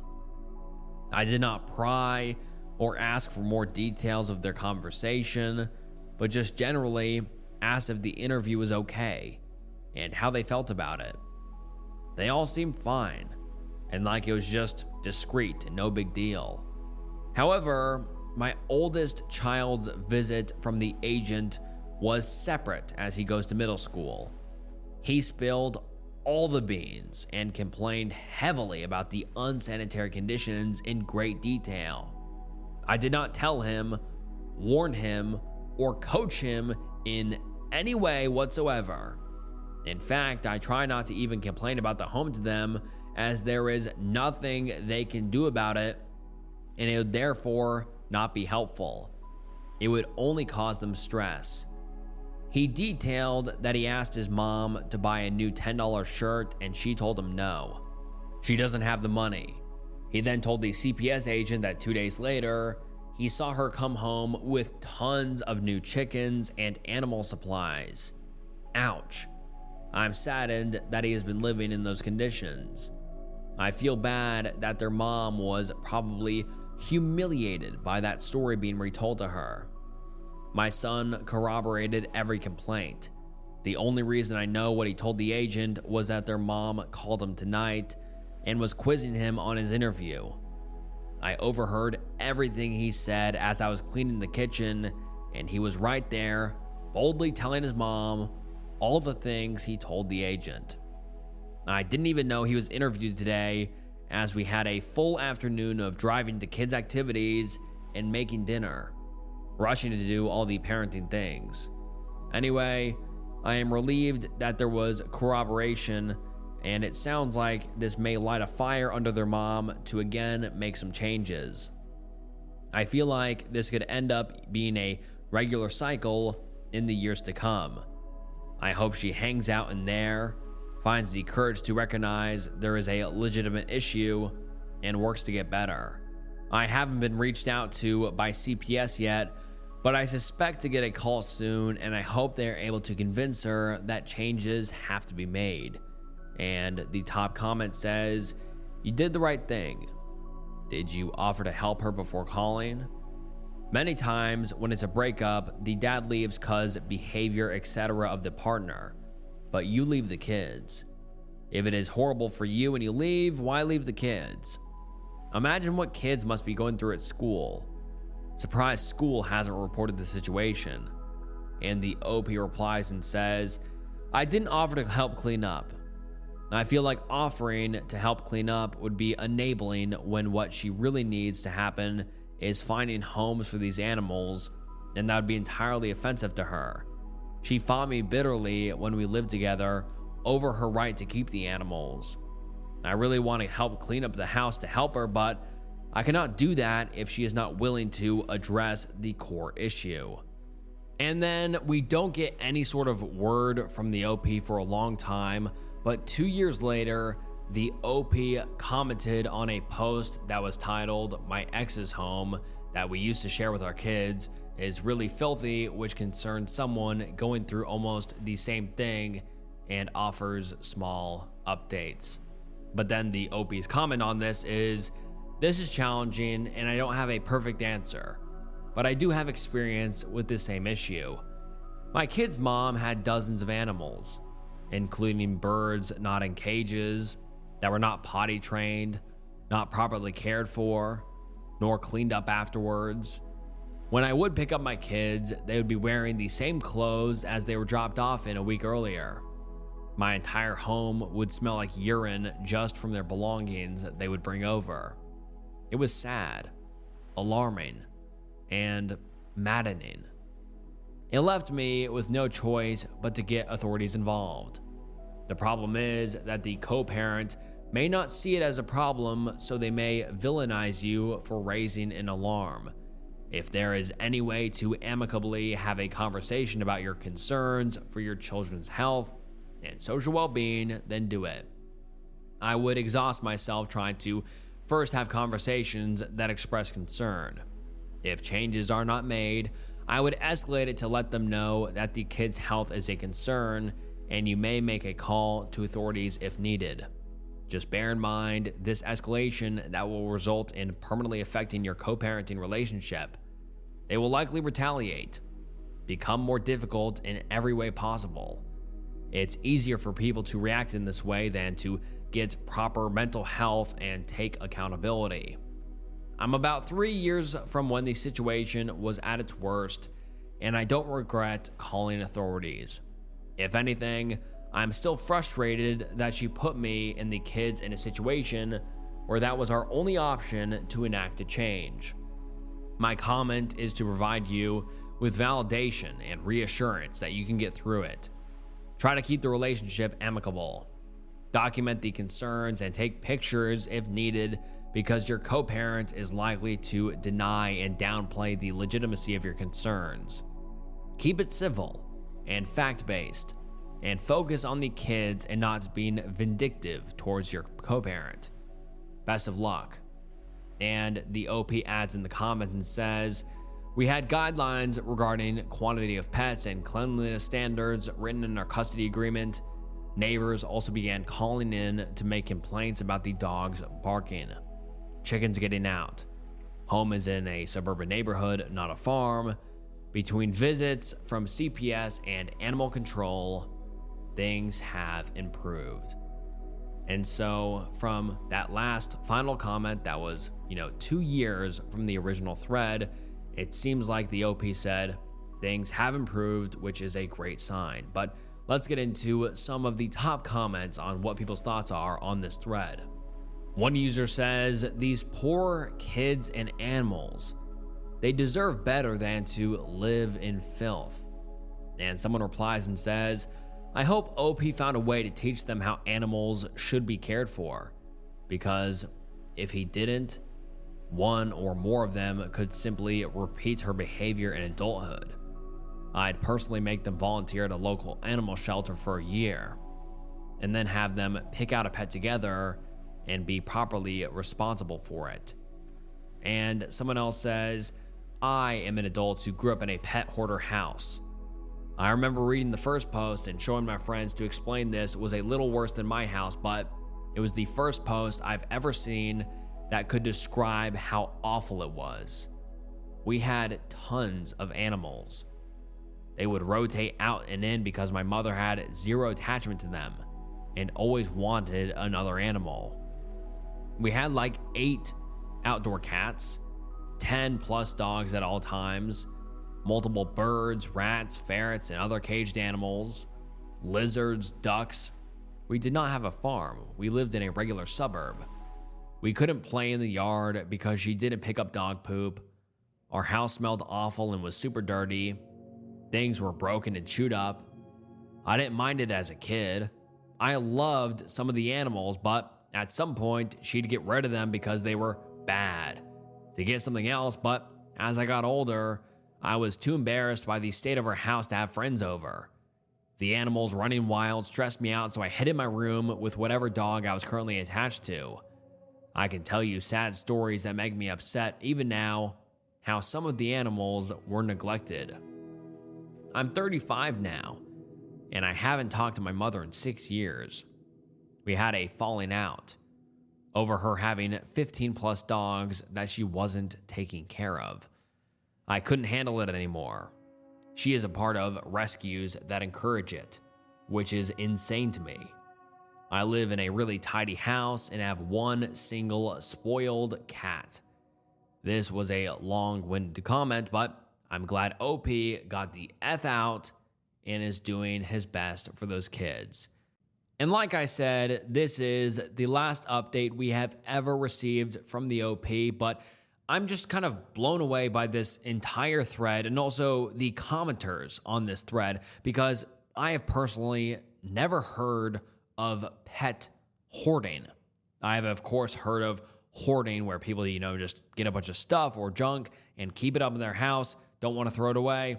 It creates a unsafe, unsanitary, and just gross living conditions. But I've never heard of pet hoarding, where these people have just tons and tons and tons of animals just living in their house, basically just like a zoo, and just pooping and peeing everywhere. And I've just never heard of pet hoarding before. Obviously, it's probably some sort of mental illness, but I just find that concept so interesting and unique because I've just never heard of it before. But it truly is sad, and I hope that the OP's ex-wife got the help she needs, because she obviously needs a lot of help. And I hope that the OP and his kids were able to move on and, hopefully reconstruct their family. But this is just a wild and honestly horrifying and gross thread. But I'd love to hear your guys' thoughts on this. 26 female, caught my 34 male husband texting a minor. I am on a 8-hour road trip with him and don't know what to do. I am absolutely shaking right now. My husband and I have known each other for 3 years and have gotten married 6 months ago. He is perfect and everything I could have asked for. These past years, I thought I had been living the dream, but now everything has fallen apart. 2 hours into our road trip, my husband decided to take a stop at a gas station and get us some snacks. I stayed inside the car and was waiting for him until I noticed he got a notification from Instagram. This surprised me because he was always adamant on never wanting to get Instagram. I opened up his phone and decided to check who it was. Upon opening, I found messages with a teenage girl. I only saw a couple of them, but they consisted of "I love you," "I can't wait to see you again," and him sliding on her stories saying she looks beautiful. I clicked on her profile, and it was obvious she was a teenager, around mid-teenage years. The fact he was cheating on me didn't even register in my brain, and it was more so the fact that he was texting these things to someone underage. I did not have the chance to look further because he came back within 10 minutes. I don't know what to do. I am terrified, betrayed, and disgusted. I am stuck with him for 6 more hours, and he is noticing I am acting weird. I don't want to confront him on the road, and I feel like these hours are driving me crazy. I need to vent and need some support or something. Edit. I want to thank everyone for the replies and support. I have been faking sick just to get him off my back. As to why I'm not holding his hand or be affectionate with him. I know I should go along with it and pretend for my sake, but I physically can't bring myself to. I'm going to try to take a nap as we have about 4 hours left to go. Truly taking everyone's advice to heart, and thank you for everyone taking your time. I just need to rest my brain before I do something I regret. Thankfully, we are on a trip to see my parents, so after these hours, I will truly feel safe. And now let's get into some of the top comments. Someone says, he's going to figure out. You guys have her going in like Tom Cruise from Mission Impossible to screenshot his phone and text or email them to herself and erase the text all before he come back. She's going to be sweating bullets, and he is going to put the 2 and 2 together, especially when he sees his messages from this girl are already read, even though he didn't read them. He's probably already on to her knowing. Doubt she will get any more alone time with that phone. Another user says, when you get the phone again, screenshot as much as you can and text it to yourself. Delete the screenshots as well as the deleted images in the Photos app and the text. Compile this and email Instagram support. Tell them everything you know about him, including / make and model of phone and where he would be logging in from geographically. They should be able to take it from there. They have teams internally that will make the authorities are involved. These actions are criminal. I'm sorry you are going through this. P.S. It is probably safer to make a plan to leave ASAP and don't confront him directly. Source, I used to work at a social network as a moderator, and we had a process that fast-tracked these kind of things to a team that worked with the authorities. AITAH, at the very least, get his username and get the girl's username. Instagram employees will have access to the rest. Edit 2. My suggestion to send from his phone was to explicitly create digital breadcrumbs.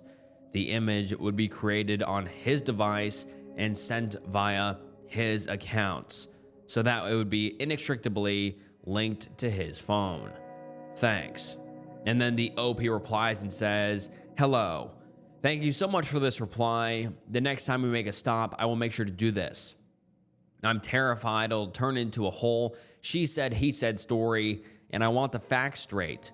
I also want to make sure I know this girl's information to help her so she doesn't get away from it. And then we get an update a few hours later, and let's get into it.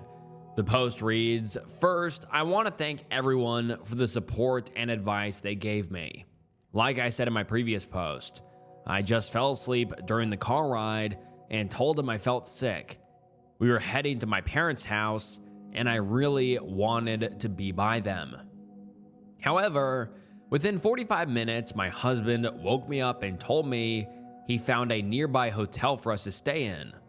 He said he was worried about me and wanted me to rest in a real bed. He also bought medicine for me. At this point, I was freaking out because now I was in an unfamiliar area and he was being extra clingy. Once we got in the room and we laid down, he kept cuddling me and giving me kisses.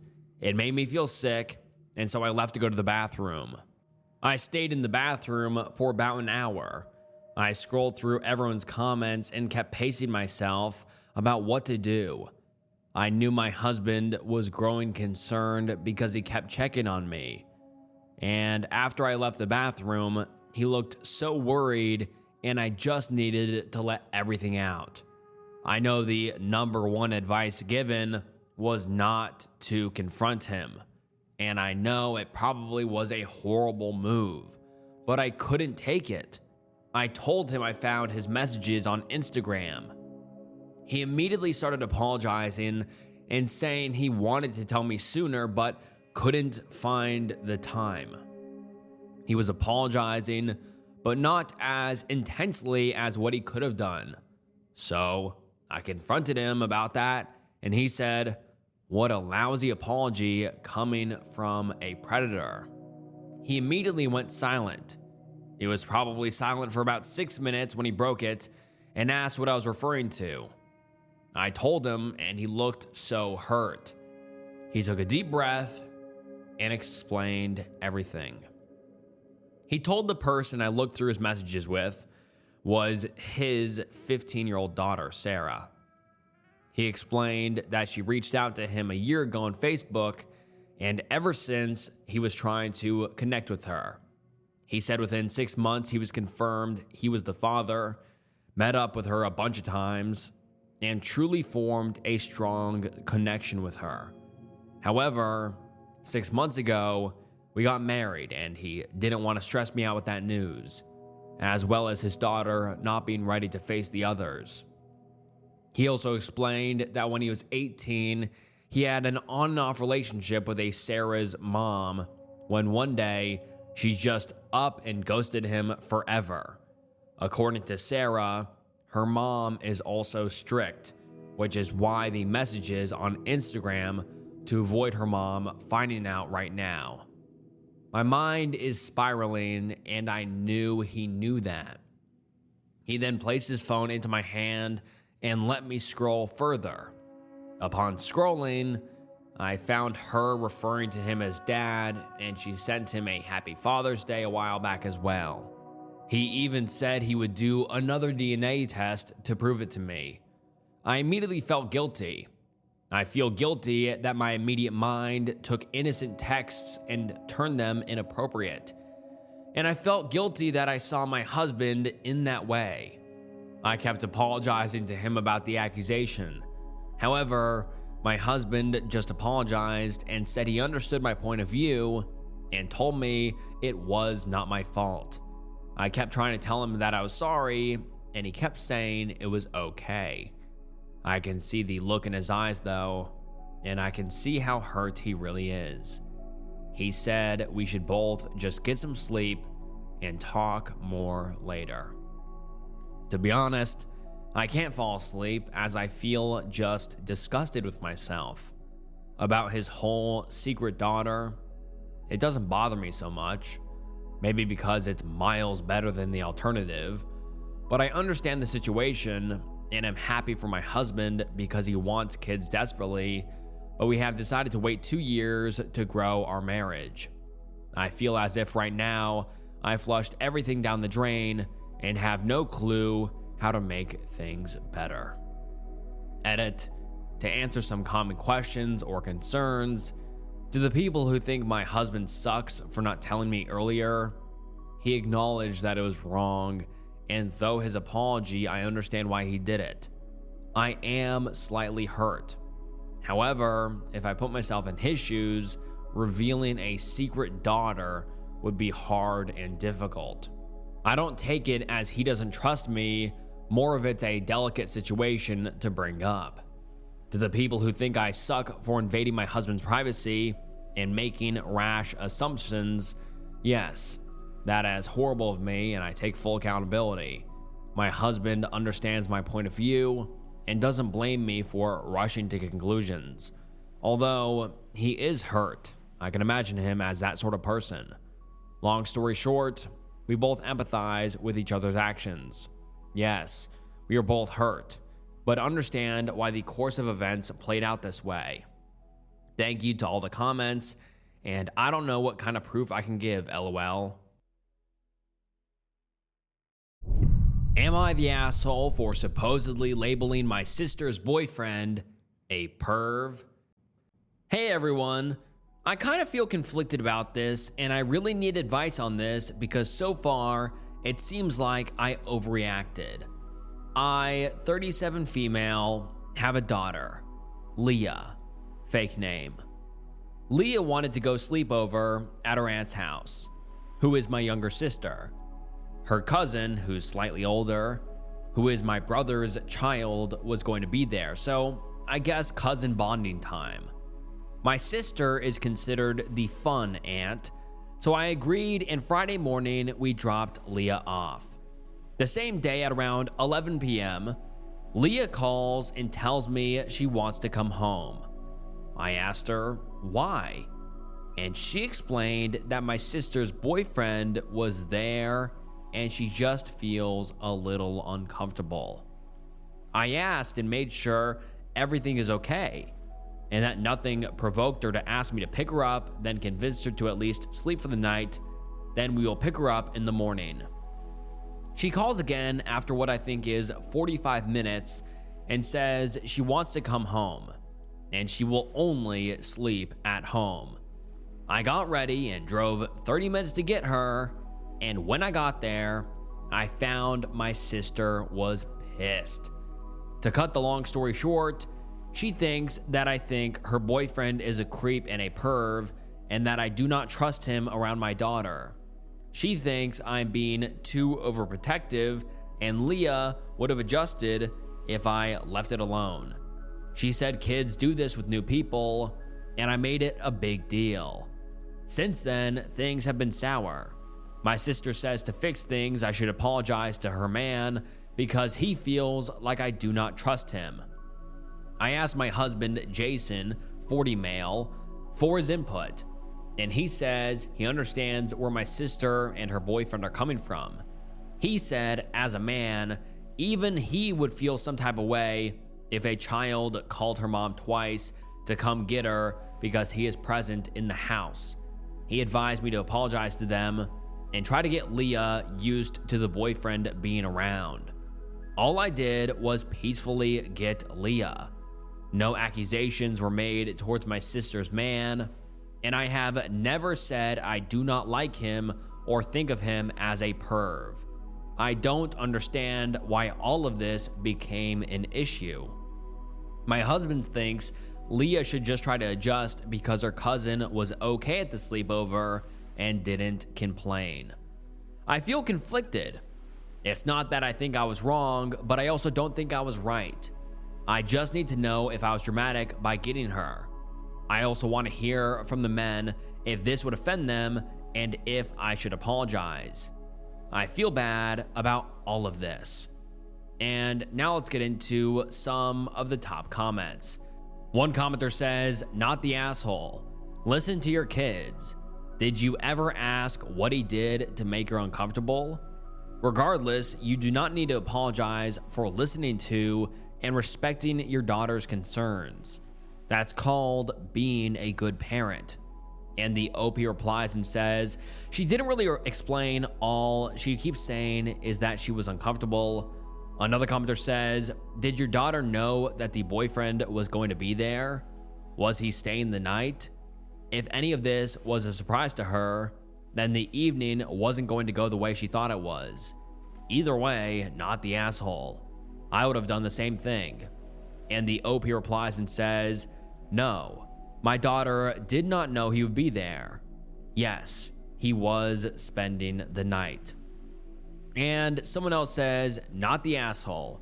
I don't care if he's Nelson effing Mandela. If your kid says she feels unsafe, that is all that matters. And she should not be taught that she should get used to being uncomfortable and just deal with it. Your husband sucks. If I, as a kid, told my parents a grown man was making me uncomfortable, my father would at the very least tell that man he wasn't allowed near me. Your husband choosing the concept of false accusations of men to ignore someone who's making your daughter that upset, it's disgusting. And the OP replied and said, I am a bit disappointed. I won't lie. And then we get an update the next day, and this update reads as follows. Hello everyone. I want to thank you for the post I made last night and all the responses I got. I also do understand why some were angry I didn't pick Lee up the first time, and also about leaving the other kid there. With that being said, I have an update. For the sake of privacy, I will name my sister Jane and the boyfriend Mike. So here's how this went. I called Leah to talk to her dad and I. She refused to talk at all and said that she just uncomfortable and missed us, and my husband asked her if she would be looking to apologize to Auntie Jane, and she refused. I wanted to be sure she is 100% okay, so I asked my husband to excuse this.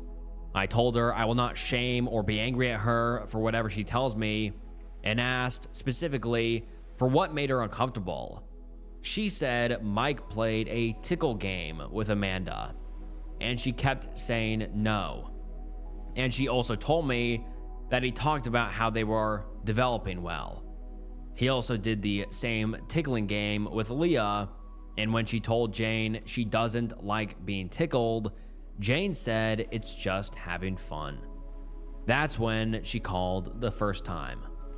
The reason for what made her call the second time, she said Mike insisted on the girls showering before bedtime and gave Leah a lingering bedtime hug. She told me all about when they were eating, that he would call her his favorite smart little girl, or he was sitting too close. She didn't want to sleep there, even with the door being locked. To say I feel guilty for not picking her up the first time is an understatement. After this talk, I called my brother and we talked. Amanda says she slept okay, but she could hear feet moving at night. Other than those uncomfortable instances, nothing else happened afterwards. My husband knows now about all of this, and he doesn't understand why Leah would wait this long to tell us if something was really wrong, considering how close we are. The sleepover was last week, Friday, so a week.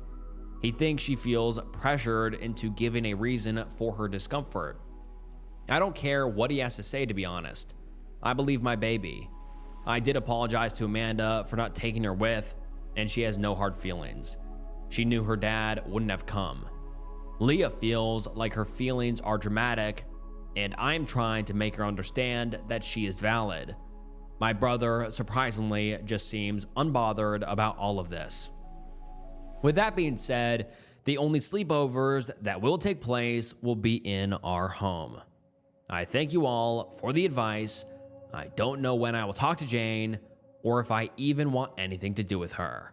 And now let's get into some of the top comments. Someone says, your husband needs to read these comments and take very seriously his daughter's very legitimate concerns.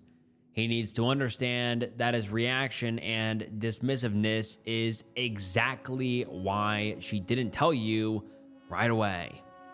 His defensiveness about this. His first reaction was how he'd feel if this happened to him, not how his child is actually feeling. That's awful. He's prioritizing his feelings as a grown male adult over a young girl's feelings who is very vulnerable. Girls are their most vulnerable to abuse when at sleepovers. Your daughter did the brave thing, asking to come home twice. She was being preyed on by your sister's boyfriend. He was manipulating those girls with that behavior. And your husband's dismissiveness is proving to your daughter that her father won't protect her. You need to hammer that point home to him and explain to him what girls and women go through all the time. It's disgusting how he's behaving, and I feel so bad for your daughter. And the OP replies and says, you're right. I will try to make him understand. Another commenter says, not the asshole. And your husband and the other girl's father should both be ashamed of themselves for minimizing their daughter's discomfort. They're leaving them wide open for predators. I'd give serious consideration to taking my kids and leaving this situation immediately. And there would be no unsupervised visitations if I can't trust you to protect my kid. Not with dad, aunt, or uncle. Protect your baby, OP. And the OP replies and says, I will protect her with all I have. If my dad was alive, he would have talked to my husband since my late mom was abused. Another commenter says, your husband and brother are dismissive because they don't believe Leah. Your husband saying, well, we're close. Why didn't you say something before? This means you're lying. Is only him trying to teach your daughter that she shouldn't have bodily autonomy. If she doesn't want to be tickled or hugged or touched, she is right to say so, and all others need to respect that. Your husband is trying to teach his own daughter to be sweet, and it's infuriating. And the OP responds and says he sees her behavior as a child being a child. It is infuriating and, quite frankly, disappointing. I don't want Leah to feel like her dad doesn't care about her because it'll affect her. I am looking into therapy for her. And another commenter says, where is Amanda's mother in this? I think it'd be wise to tell Amanda that if she is ever sent there again and she doesn't want to be there, she can call you and you will come and get her.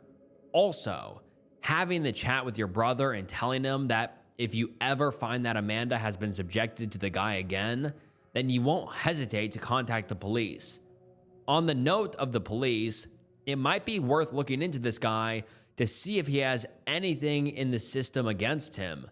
Tell your sister that your daughter will no longer be attending her place due to the obvious safety concerns. When she tells you that your daughter and Amanda are wrong, advise her that she should be thankful you have not contacted the police yet. And the OP replies and says, Amanda's mom left after my brother cheated when Amanda was younger, but they have made progress in healthy co-parenting.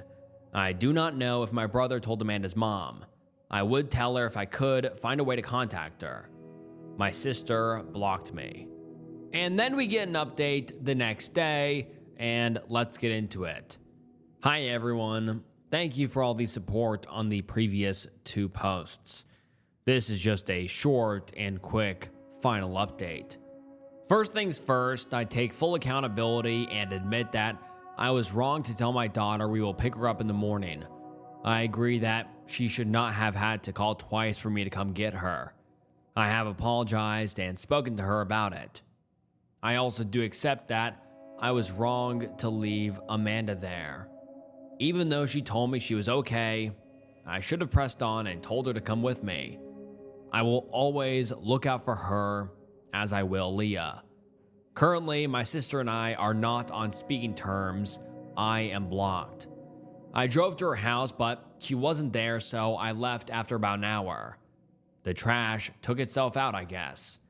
My husband and I are also not on speaking terms. He has not talked to me since I showed him the last 2 posts and the comments. Leah thinks her dad thinks she was wrong, and I had to assure her countless times that she was doing the right thing. He thinks we made drama up over the matter that could have been solved over lunch. He still thinks Mike was just being friendly. I want to file a report, but I do know if the reasons are credible enough to, but I'm looking into it. I do want to look into separation. I cannot stay with someone who goes and dismisses our daughter's emotions. She has been feeling so guilty and apologized to him multiple times. So I have to do what is best for her. Amanda's mom told me he will talk to my brother. I do not know how that went. I will ask her later. I do not understand how a phone call and me picking my daughter up caused such a ruckus. My husband does not like Reddit advice, and to be frank, he was quite offended I posted. I just don't get what this man's problem is. I really don't get it. The way he dismisses Leah because he feels like nothing major happened, so it's an overreaction. Either way, it's just disappointing. Anyways, I appreciate all the advice and correction from you all. And now let's get into some of the top comments. Someone says, I appreciate you thinking of separation. Your daughter did the right thing, and I'm suspicious why your husband isn't furious at a grown man being that way with your own child.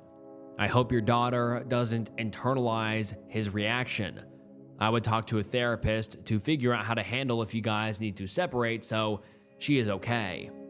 And another commenter says, my recommendation, get online and do some background research on this guy. He may have a criminal history that you want to know about. And it may be that knowing about it will protect your niece too. Your sister, well, you said it. The trash took itself out. Your husband, people like him are why girls are afraid they won't be believed. And finally, another person says, I'm glad your daughter has you in her corner. You wouldn't believe how often stuff like this just gets swept under the rug. It's crazy how little children are believed. As someone who works with kids, I know firsthand that while children will not always tell the truth, it's a hell of a lot easier to believe them first and foremost than to brush them off.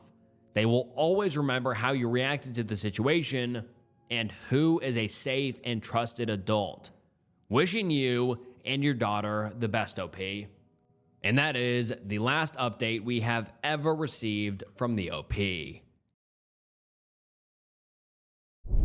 My 30 female husband, who is 33 male, of 8 years, died 2 months ago, and I just found out he had been cheating for the past 2 years.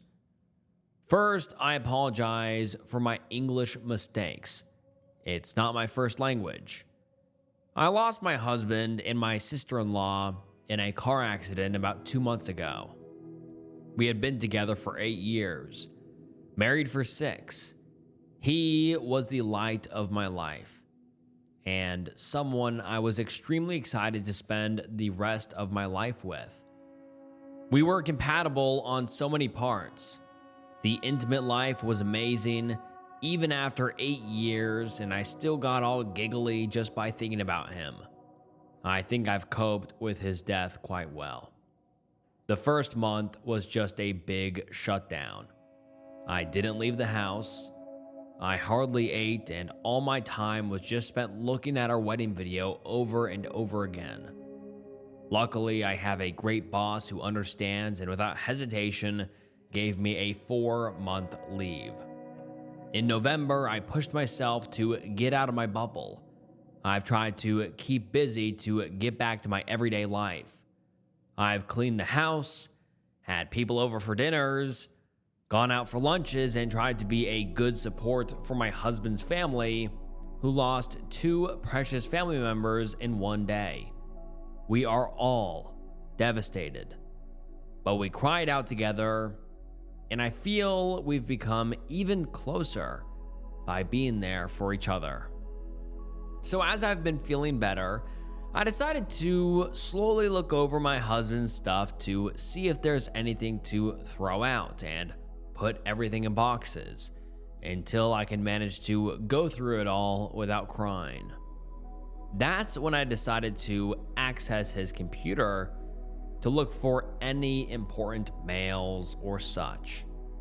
So I checked his mail and also logged onto his Facebook account, and except for over 100 goodbye messages on his wall, there were 3 private messages.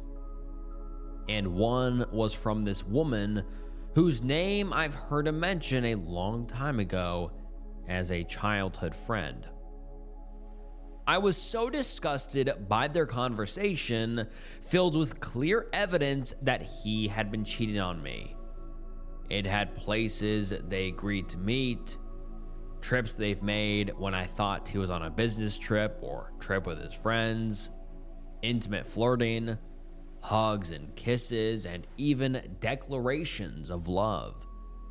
When checking his phone, there were no messages, but the last phone call was from her. Having to confirm, I called his closest friend and asked about the trips. He just paused and then apologized before telling me everything. Apparently, he had a crush on her in middle school and awoke old feelings when she flirted with him at a reunion 2 years ago.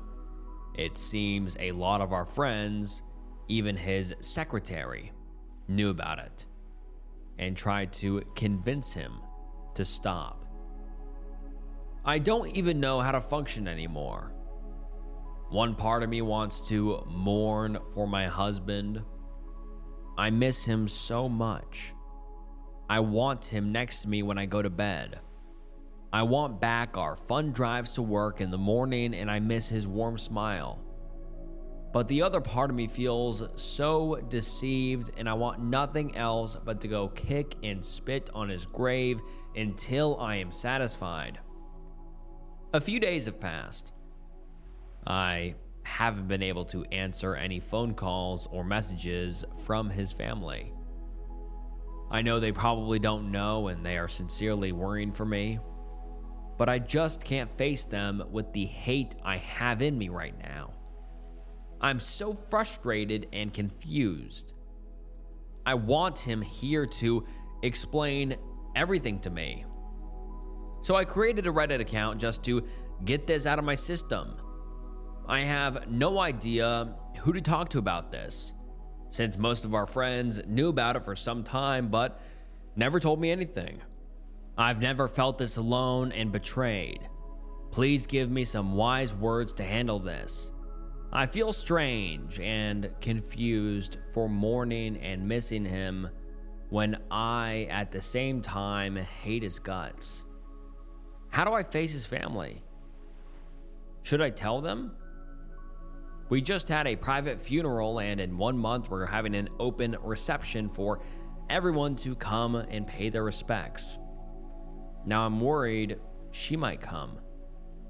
I know it's open for the public, but I really don't want to meet her. Should I try and prevent it, or just skip the reception myself? Edit. Oh gosh, thank you everyone from the bottom of my heart for taking the time to give me advice in a difficult situation. It helps me so much just to know that you all spend some time of your life comforting me and giving me advice.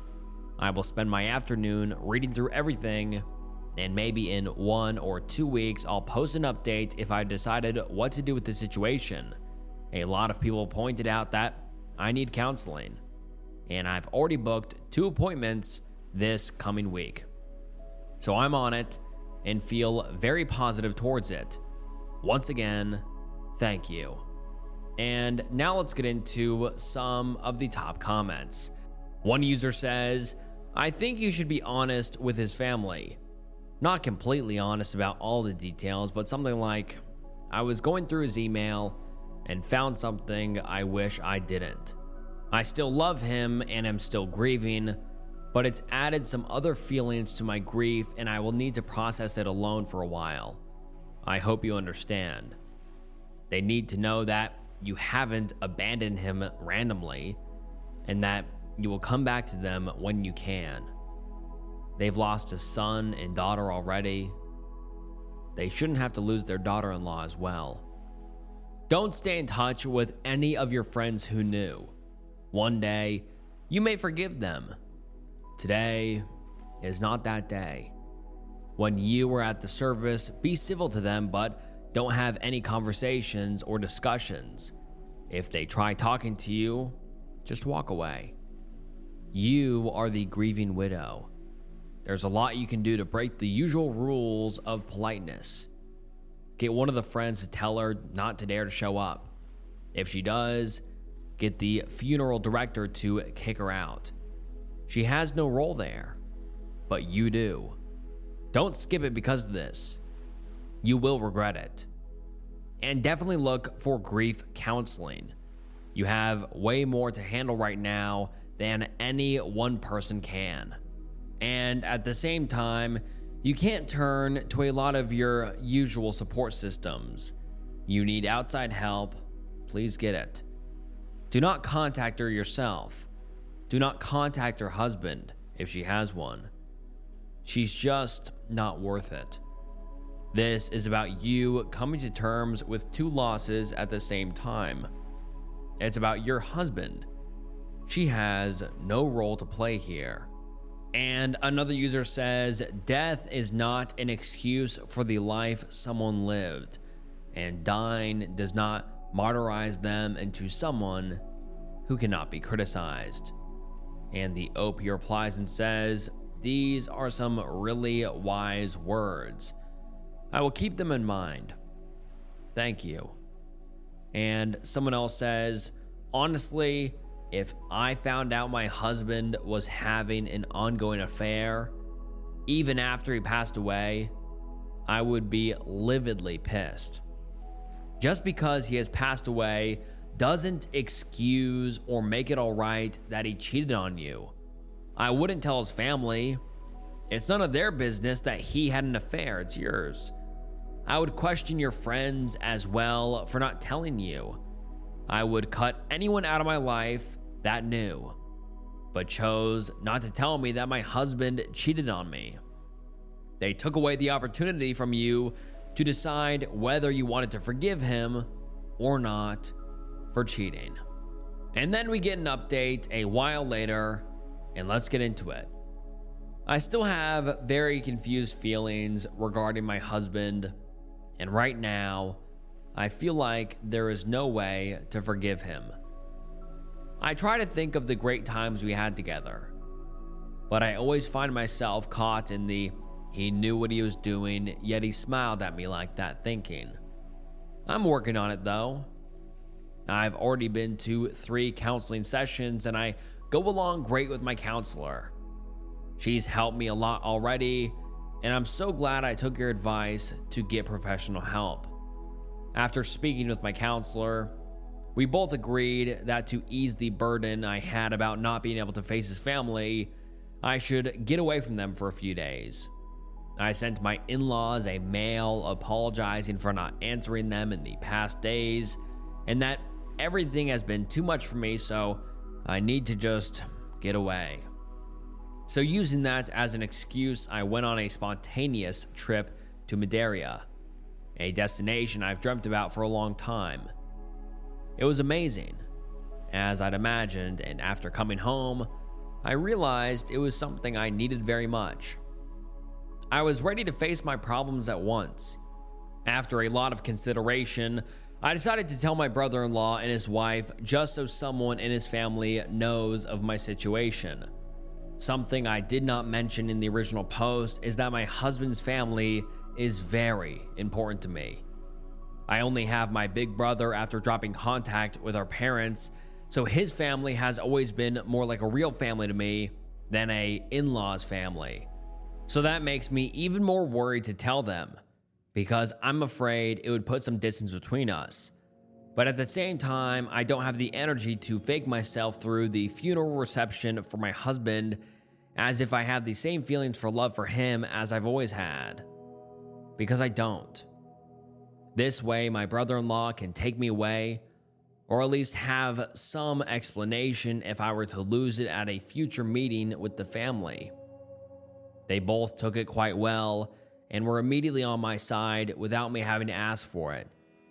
I apologize to them both for having revealed this about such a close family member, and it was not my intention to badmouth him, but just the fact that I needed the support I could get. He said there's nothing to apologize for. The blame is on his brother, and it's nothing I should apologize for. My brother-in-law is like a big bear and probably the nicest person I know. But I was still nervous telling him, so I'm glad he reacted the way he did. We both agreed on waiting to tell his parents and little sister until the time was right. I go along really well with his wife. The couple lived abroad until 6 months ago, so I never had a good chance to meet and talk to her, but I really enjoyed her company. Yesterday, we went for a shopping trip and dinner, and it's been a long time since I forgot about time and just enjoyed myself. So, about the other woman. I don't have the strength to face or even talk to her, so I decided to entrust her to his closest friend, the one who told me about her. Let's call him Alex. Though it was a little awkward. I told him he owed me this for having kept quiet about it for so long, even though I considered him a friend. He agreed and apologized sincerely. I know he's always been a good guy, and he told me he made a big mistake, but he didn't tell because he was always held on to the trust that my husband would end it with her, as he said he would when Alex asked him to stop it. I'm still very angry, but he's the only one I can trust to make sure she's not there. And my worries were right, because she didn't take the phone call from Alex well. I sat along with him from the phone call, and we had her on the speaker, and during the whole time, I was furious. He didn't tell her I knew at first, and she seriously had planned to be there at the reception right in front of me. When she wouldn't budge, even though he asked nicely that she can go to his grave, but she won't be welcomed at the reception, he told her that I knew everything. She went quiet. Alex told her that she's hurt me and that she should understand it's not acceptable for her to be in my presence during the reception. What she said next was a mix of sorry, that she loved him. The rest was just incoherent. And then she hung up. Alex has been trying to reach her 2 times since, but no answer. I think she got it that she's not welcome. But I have already arranged for Alex and 2 other friends to be at the entrance to welcome people and stop her if she were to come. And apparently, she has a boyfriend since about 9 months back. I'm not sure what to do about that yet. I'll deal with my own problems first.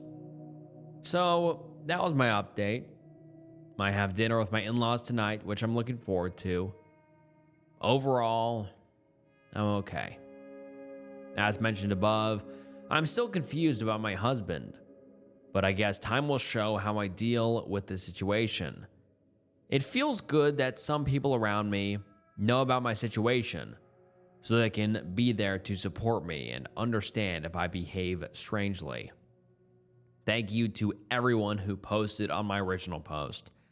I think I maybe read through all of your advice over 4 times. It was a great help in making my decision and helping me through my sadness. As many of you have seen, I have used your advices. So thank you once again. And one of the top comments says, I am so sorry this happened. It sounds like you're coping admirably well. I'm so glad your in-laws are being supportive. I think the security at the reception sounds like a great idea, though I hope it turns out not to be necessary. And another user says, whoa, I am so sorry you're going through all this, and I'm glad you have a strong support system.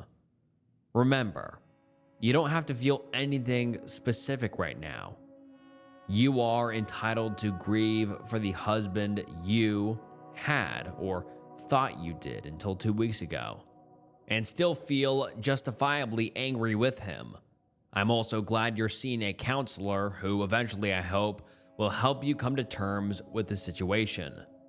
Right now, just do whatever feels right at the moment. For you. And we have never heard from the OP ever again. And alright guys, that wraps up 4 whole hours of some unhinged Reddit threads. I hope you found today's video interesting. If you did, please leave a like. I've been recording all day long trying to get this out. My voice is sore and my eyes are sore from reading all this text. But it's been a very, very interesting video. These Reddit threads have just been wild, beyond wild. And I'd really love to hear your guys' thoughts, so please comment down below. Every single comment means the world, and I read every single comment, so whatever feedback, criticism, love, or whatever you want to comment down below, please comment it. I read every single one. And like I said, please like the video and subscribe to the channel. I mean, if you watched to the end of a 4-hour-long video, that means you enjoy the channel enough. And also, please check out some other videos on the channel if you enjoyed this one. And your guys' support means the world. And once again, thank you guys so much for watching. You guys truly are amazing. And yeah, once again, thank you guys so much for watching. And this was Snook, and I'll see you next time. Bye.